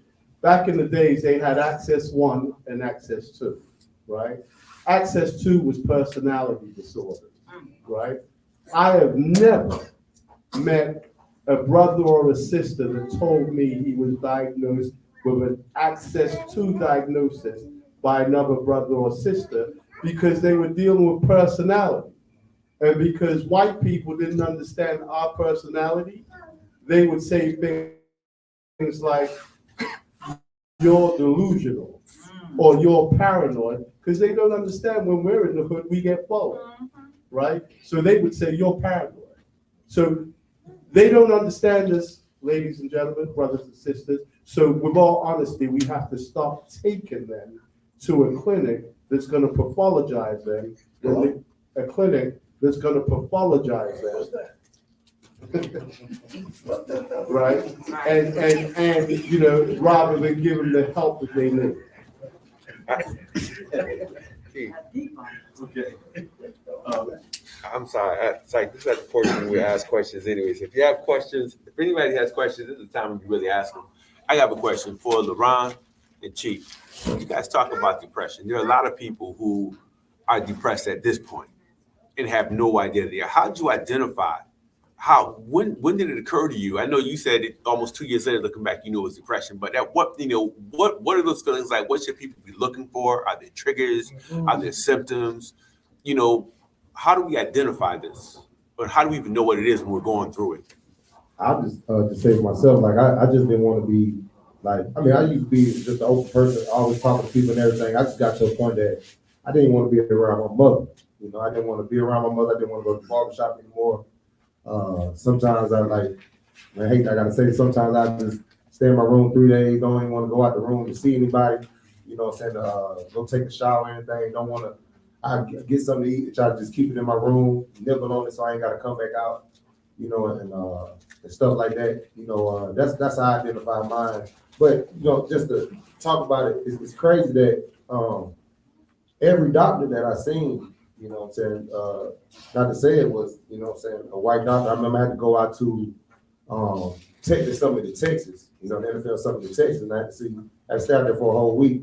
I had to see like 5 doctors, and had to get diagnosed by one of the doctors. And every doctor that was out there pretty much didn't. I remember the first doctor I went to, he thought like everything was like a joke. It like really pissed me off. I was telling my lady, like when I was leaving, I was like, man, I don't think they take me serious. Like I saw 5 doctors out there, and all of them declined.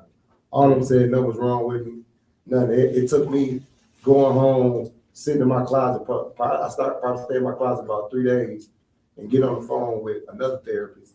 Then I just stayed in the dark with her. She tried to see my face. I said, you don't need to see it. Like, you know what I'm saying? She's like, can you turn the light for me? I'm like, no. I was like really angry and everything. And she finally like diagnosed me and, you know what I'm saying, got me the help that I needed and everything. And I mean, I saw 5 guys. It took a woman to really hear me out, when I said that. So I kind of wish I would have, with a different route, seen some more doctors, been up here to see, doctors that can understand me, everything that I went through from like childhood and leading up into, getting in the NFL and, doing all that in the way that they play games with you and that. And that's why I say just like, NFL to me ran just like America, 31 owners, 31 white billionaires, got, some of them come out and say it, they just slip through the rug that, they got workers, we workers, and when they done with us, they shoo us away. We the only profession don't have lifetime insurance. Our insurance going at 5 years.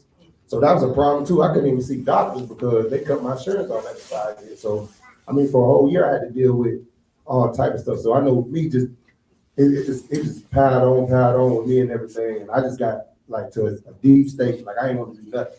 None of the signs that I seen, just didn't want to get a haircut, didn't want to be social, didn't want to, involve myself with anybody, and it took, my lady that's in my life right now to get me pretty much out of that rut and, to get me moving and get me doing my thing. So I appreciate her for that.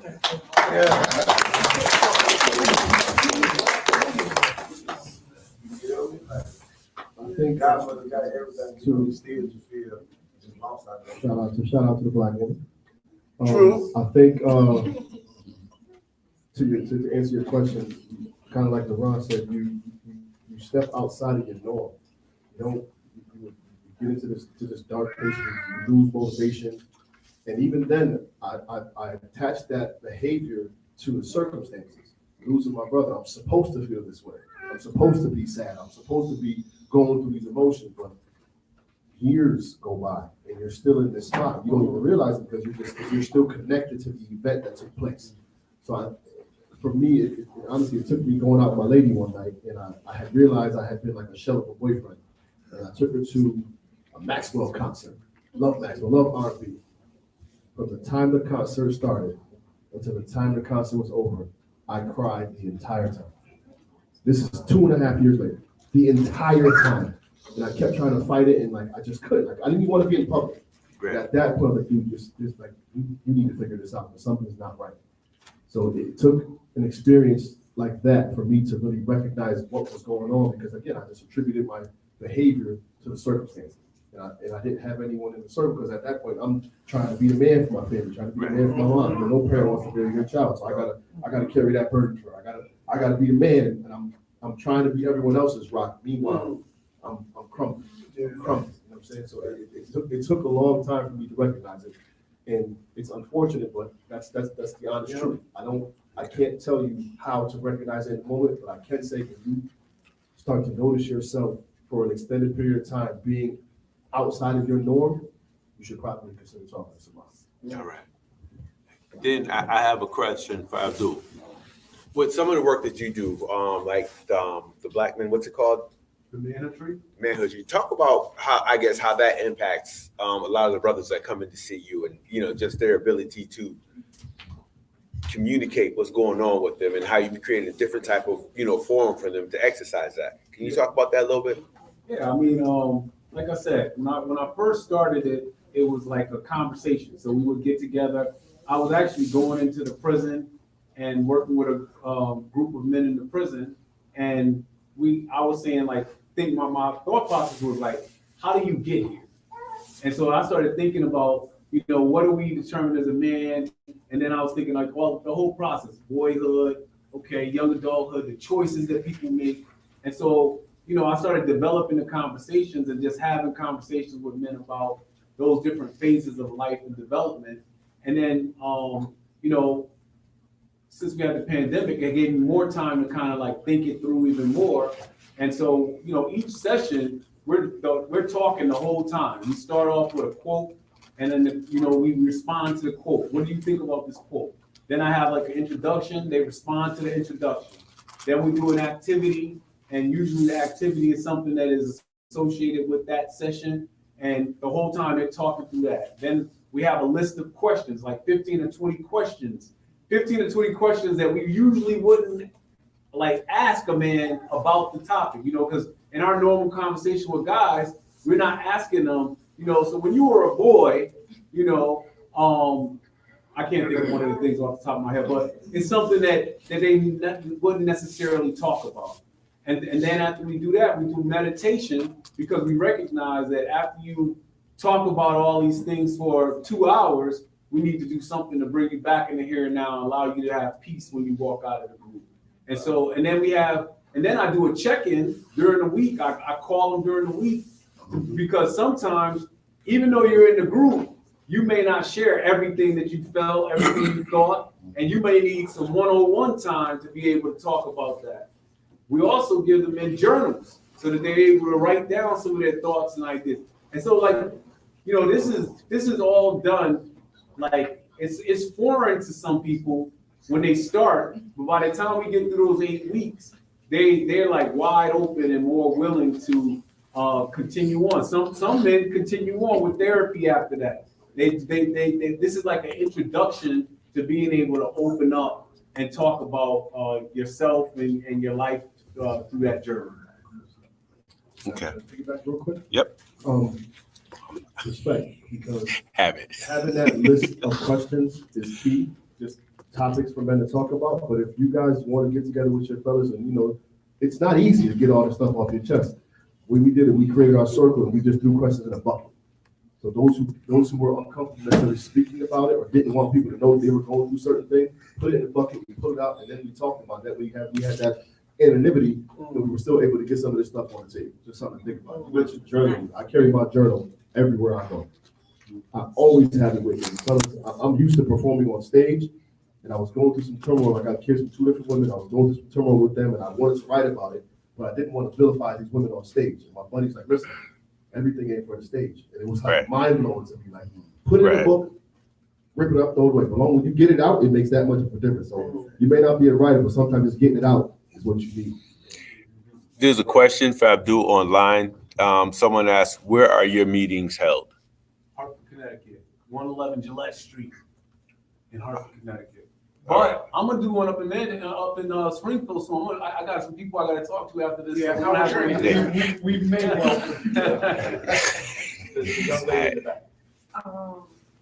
I just want to, sorry, I got a cold. I just want to piggyback on some things that people said. I've been in education for 11 years, and it stood out to me when he said, who do you go to?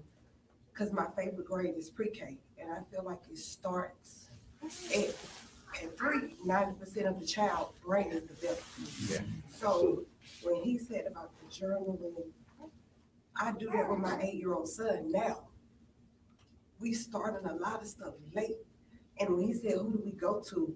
As a Black mother, we can't afford therapy, or we don't know this knowledge. So our educators, our youth pastors, things like that in the church, we need a safe place. So I think a lot of people are talking about as far as men, and I realize children can have anxiety at 5. Children can be depressed, like just not even having a meal. That meal at school can be their only meal. So I think having a safe place and starting it young, instead of 20 and 30, a journal for men, or we tell boys, don't cry. Boys don't cry, or not giving boys hugs and stuff. We have to start that young. So that when he just stood there and said, who do we go to? I felt like it really wasn't answered, because our men are out here hurting. Our boys are. And you see it so much, and we just want to beat them. We just want to whoop them. We want to whoop them. But nobody's taking the time to actually communicate and say what they're feeling. So, like he said, journalism is really good. And when I gave that to my son, I just wake up angry. And I'd be like, why are you so angry? So I had to give him a journal, something I do at 32. Let me give that to my son who can write what he's feeling. And I just think what we messed up is not having a safe place and just starting it so old. We started so old instead of installing it in our children now. That's why I feel has gone wrong. I think, like, when we think back about, like, where do we take them, when does it start? I look back in third grade, I used to stutter, trauma, all right? I had a real bad stutter, actually. And so I'm thinking, so the teacher goes, that a speech pathologist is gonna come and take me to my stutter. So we get down to the room, and she opens up this folder that got, like, all my drawings in it, like all my, the violent depictions and things that I was, actually doing, third grade. But when she started asking me about, so this is what we're taught, right? We don't do that, like, we don't talk about what's going on in the house, what's going on, right? What's going on with you. So third grade, 8 years old, I have to be 8. I said, what's that do, with me studying? She was, stop.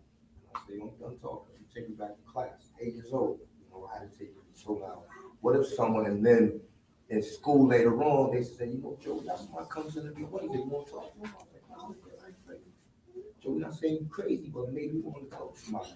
And if somebody would have, right, maybe figured it out at that point, the things that could have been saved in my life or could have been a little bit different, and so what we started doing, something that I did, and a friend of mine, a police sergeant, with African American brother, we would go over to, there was a school behind, we would meet there was a C3 meeting, right? And there was a school behind us that had no men of color, at all. And so after the meeting, we would walk over there and we asked them, we say, we want to see your most challenging kids, the kids that you think, are the bad kids. And we would sit and talk to them. We would sit and deal with them and, just pick their brains to see where they're at. Like I said, I just spoke out of school not too long ago, but if we could get some men who do what we do to mentor and, give their time up to sort of go to these schools where teachers just pegged them as the bad kid and get out. My name was called in the morning all the time. I didn't do it, and so to get somebody going to sit with the kids who are challenging because they're challenging for a reason. And so if we could maybe think of something along those lines and meet them when they're in third grade, studying, as opposed to, going through a life. Because then we would have those more our kids stay alive, because those kids get gold bead games. Those kids are hurting on the inside, and they start shooting.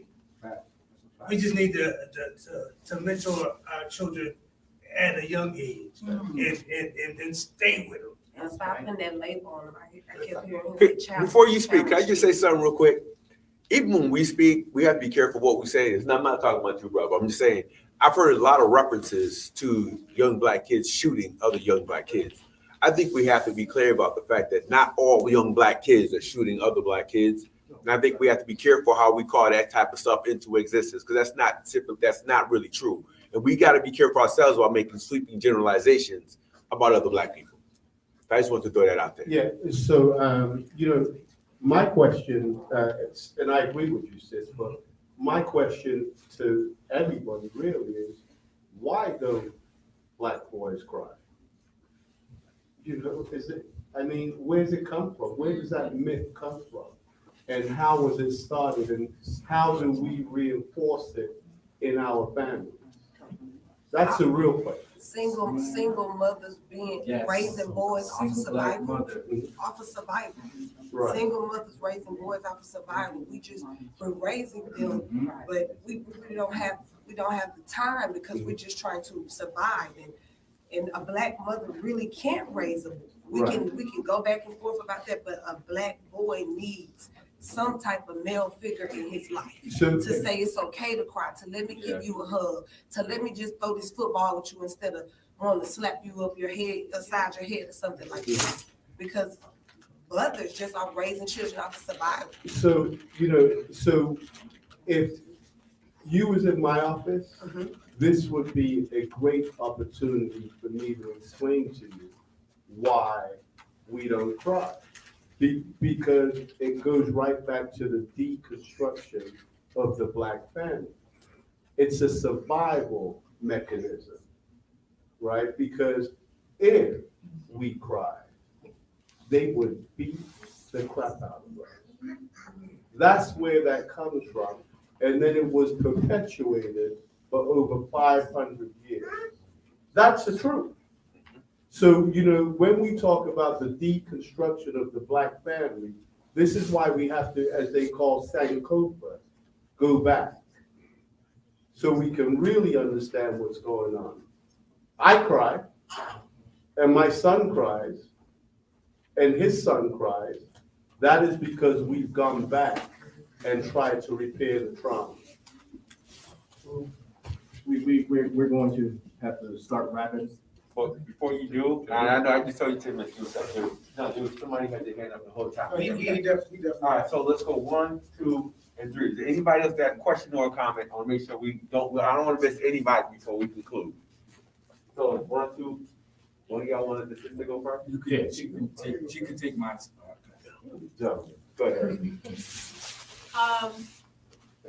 So I would like some information or kind of clarity. It's not so much a question of, like you said, stop sending our kids and our family members to people who really don't understand us, so they can't really give us that advice. How do you feel about parents who place their children in schools thinking this is the best education, this is going to prepare them for where I would like them to be, this is a cruel world, so I want you to be the best, so I'm sending you here. And then, because that was me, and being in that predominantly white school, to me up. Because the things that I went through on a daily just was, I begged my parents, you gotta get me out of here. Let me kind of talk about that a little bit.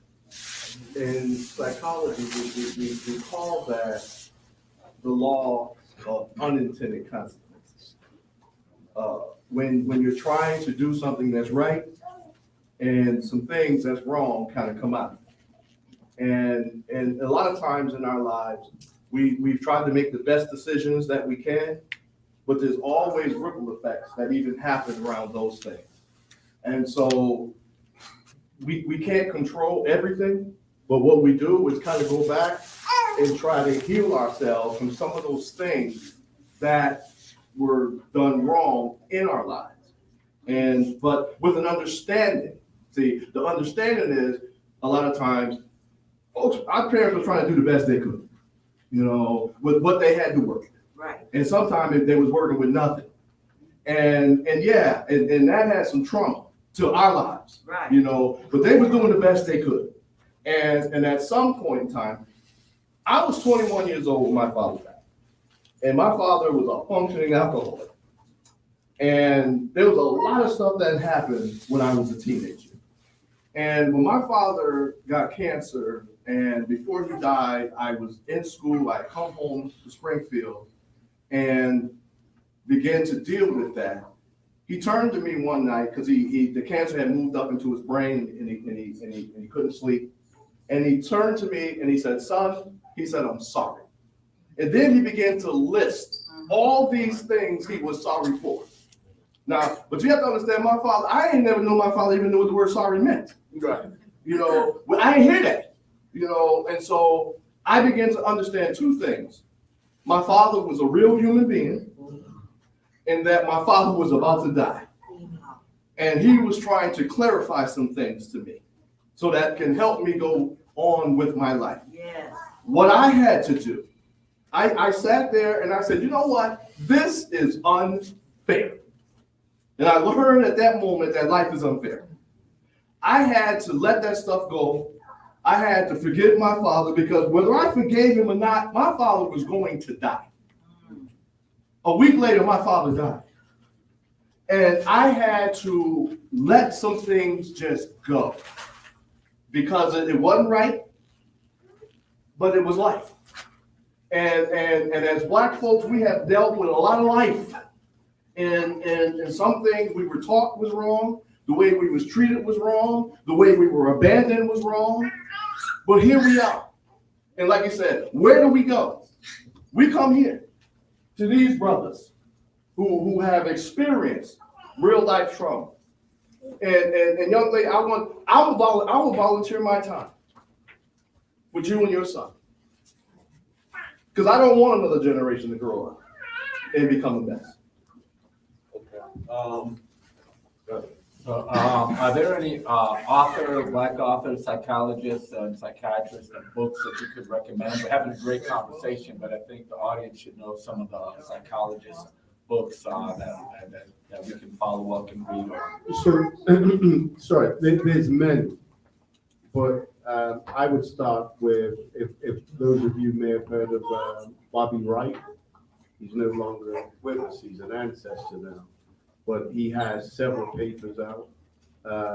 Dr. Stokes mentioned Francis Wesley.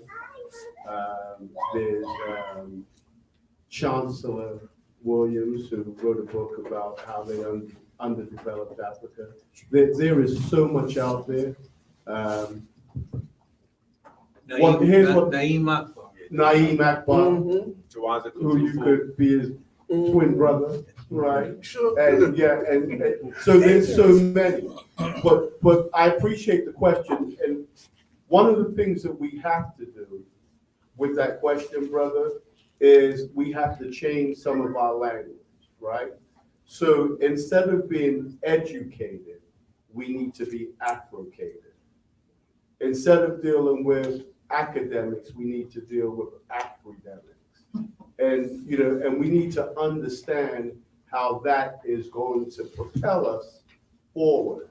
And the other thing is we need to understand what the real virus is. We've spent the last 2 years talking about the coronavirus. There is a colonial virus that has been killing us for centuries. We have to understand what this colonial virus has done to us. Yes. You guys probably went all over already, but identifying situations or instances in where people should seek out help. Example, i.e. being, all right, I saw my brother got gunned down. I was a part of, you had an alcoholic father, situations like that. And I like giving people examples, because I know mothers and fathers are like, oh, that's just normal. And just identifying what's not normal and what situations should warrant getting help. If you guys already went over, I'm sorry. Anybody want to? Well, firstly, if we're spanking our children, we need help. That's the first thing, right? If you are a black mother and a black father and you are spanking your children, there is a problem in that home. And I'm very sincere about that, okay? We need help.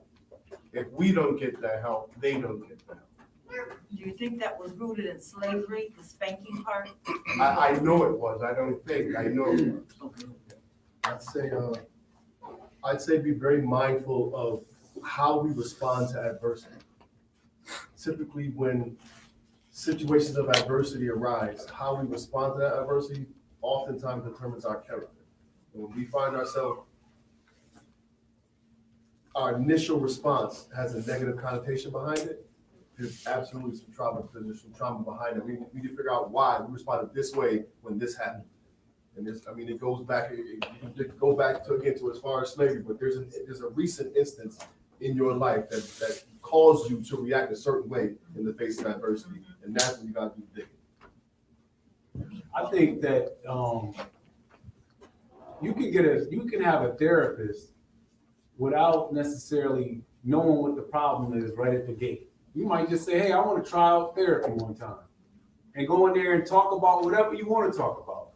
That's the thing about therapy, is that it doesn't have to be like your whole world is crumbling down. And it could be, today, I just would like to talk to somebody about something. And you go to therapy and try it out just because you came to this event and you say, you know, I'm just going to go try out some therapy. Or maybe you get in a group and you say, I want to be a part, I want to participate in a group. and I'm doing it because I'm making a choice. And so I think that that is powerful. When, you know, a lot of times in our community, the reason why you go to therapy or you join the group is because DCF or somebody's making you go, and you don't get the good service there. Right. So when you go find, you got the good therapists, you got groups in your community, go try them out.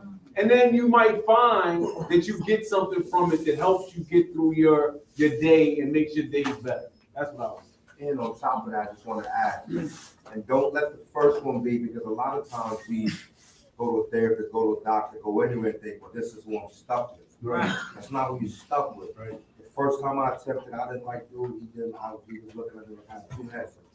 And I shouldn't have been there. And I didn't let that be the last time. Right. And so you can, go and find the one that's for you. The one that's for you. Because if we say we need something, don't let the wrong person stop us from getting what we need. All right. Then we have.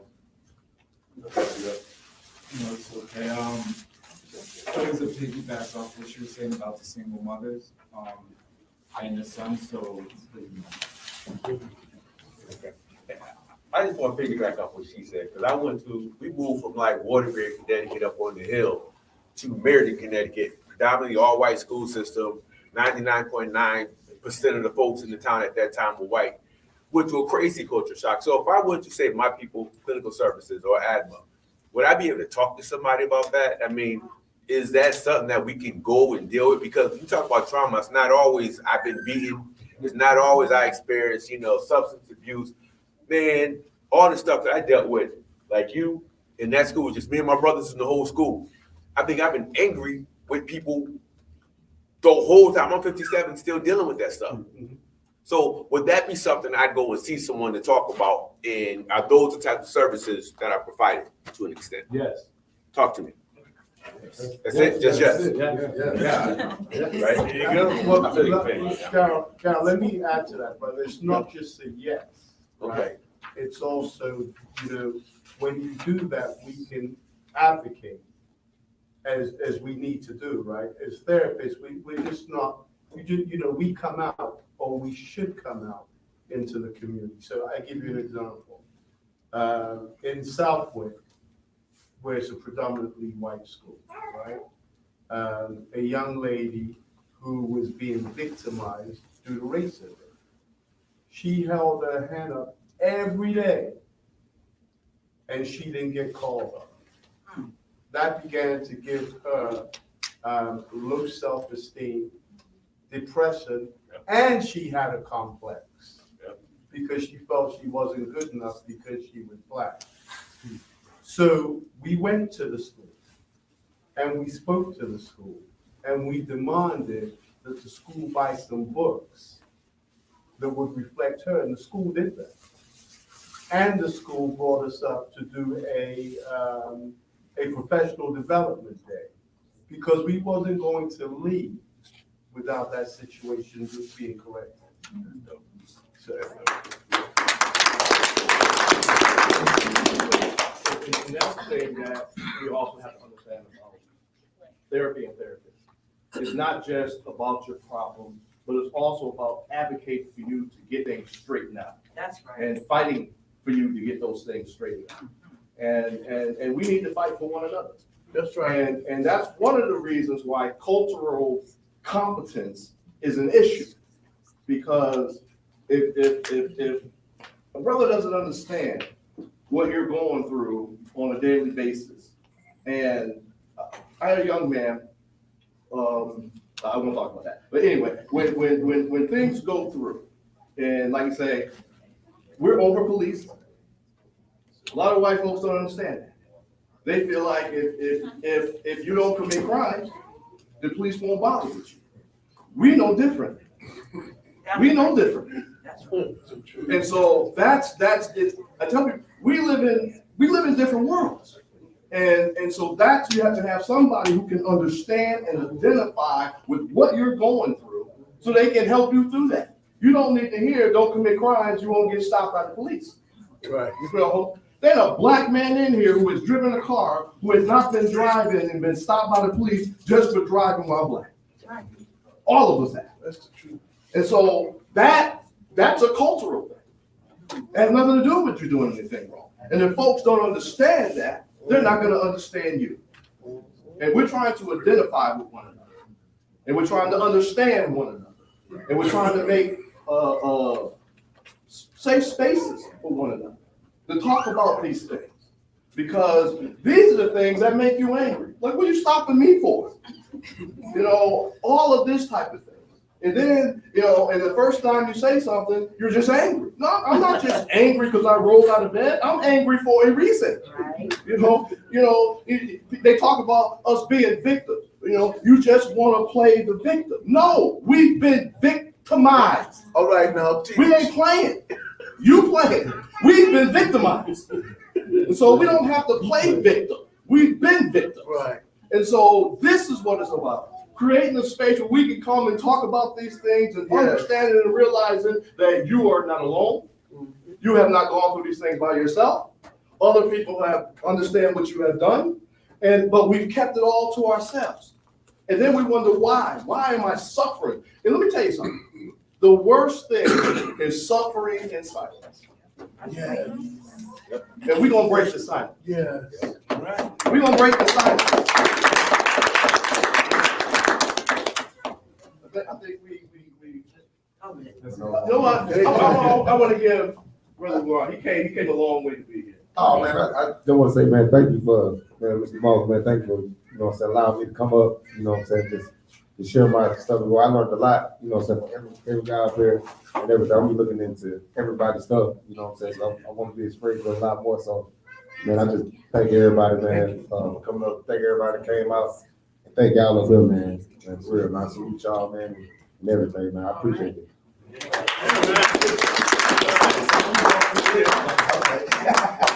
Before everybody takes off, before you guys get a quick run through, just tell folks about the agency, how they can contact you. If someone just left, they wanted to contact, just real quick, just My People Clinical Services, 111 Gillette Street, Hartford, Connecticut, www.mypeople-ct.com.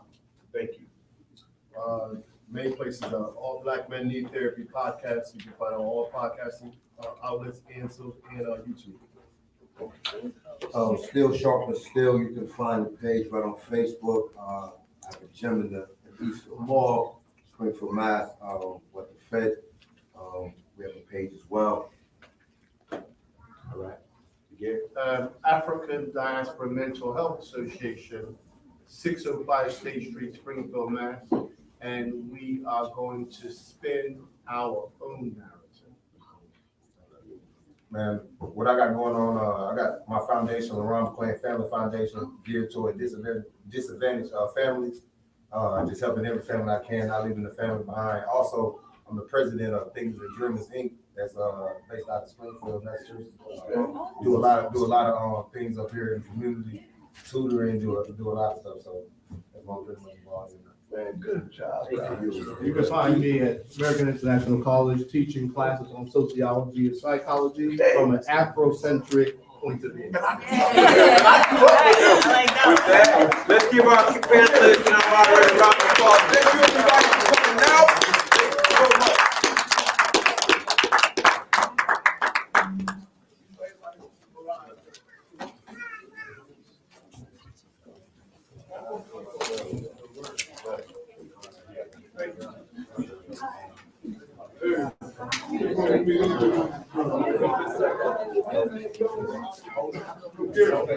So,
We got those coming.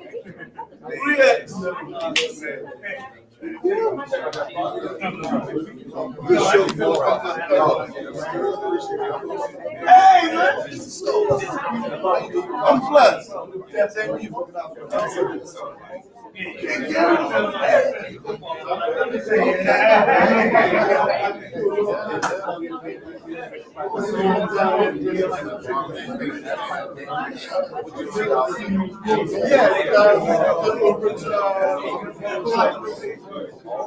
Number two.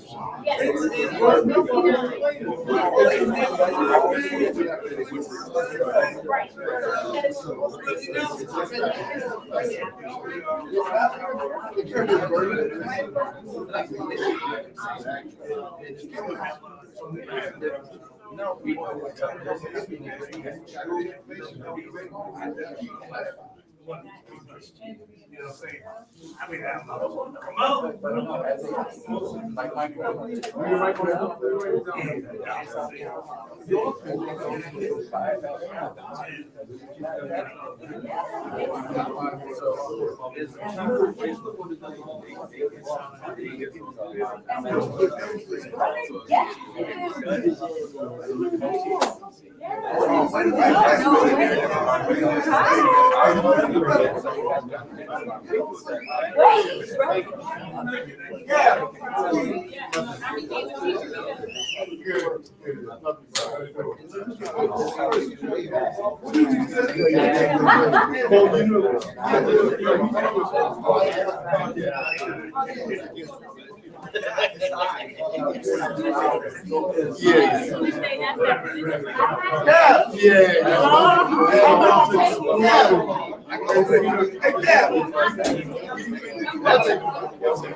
So you would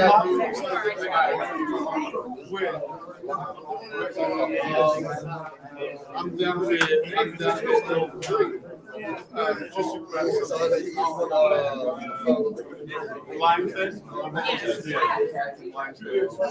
So listen, I hope you guys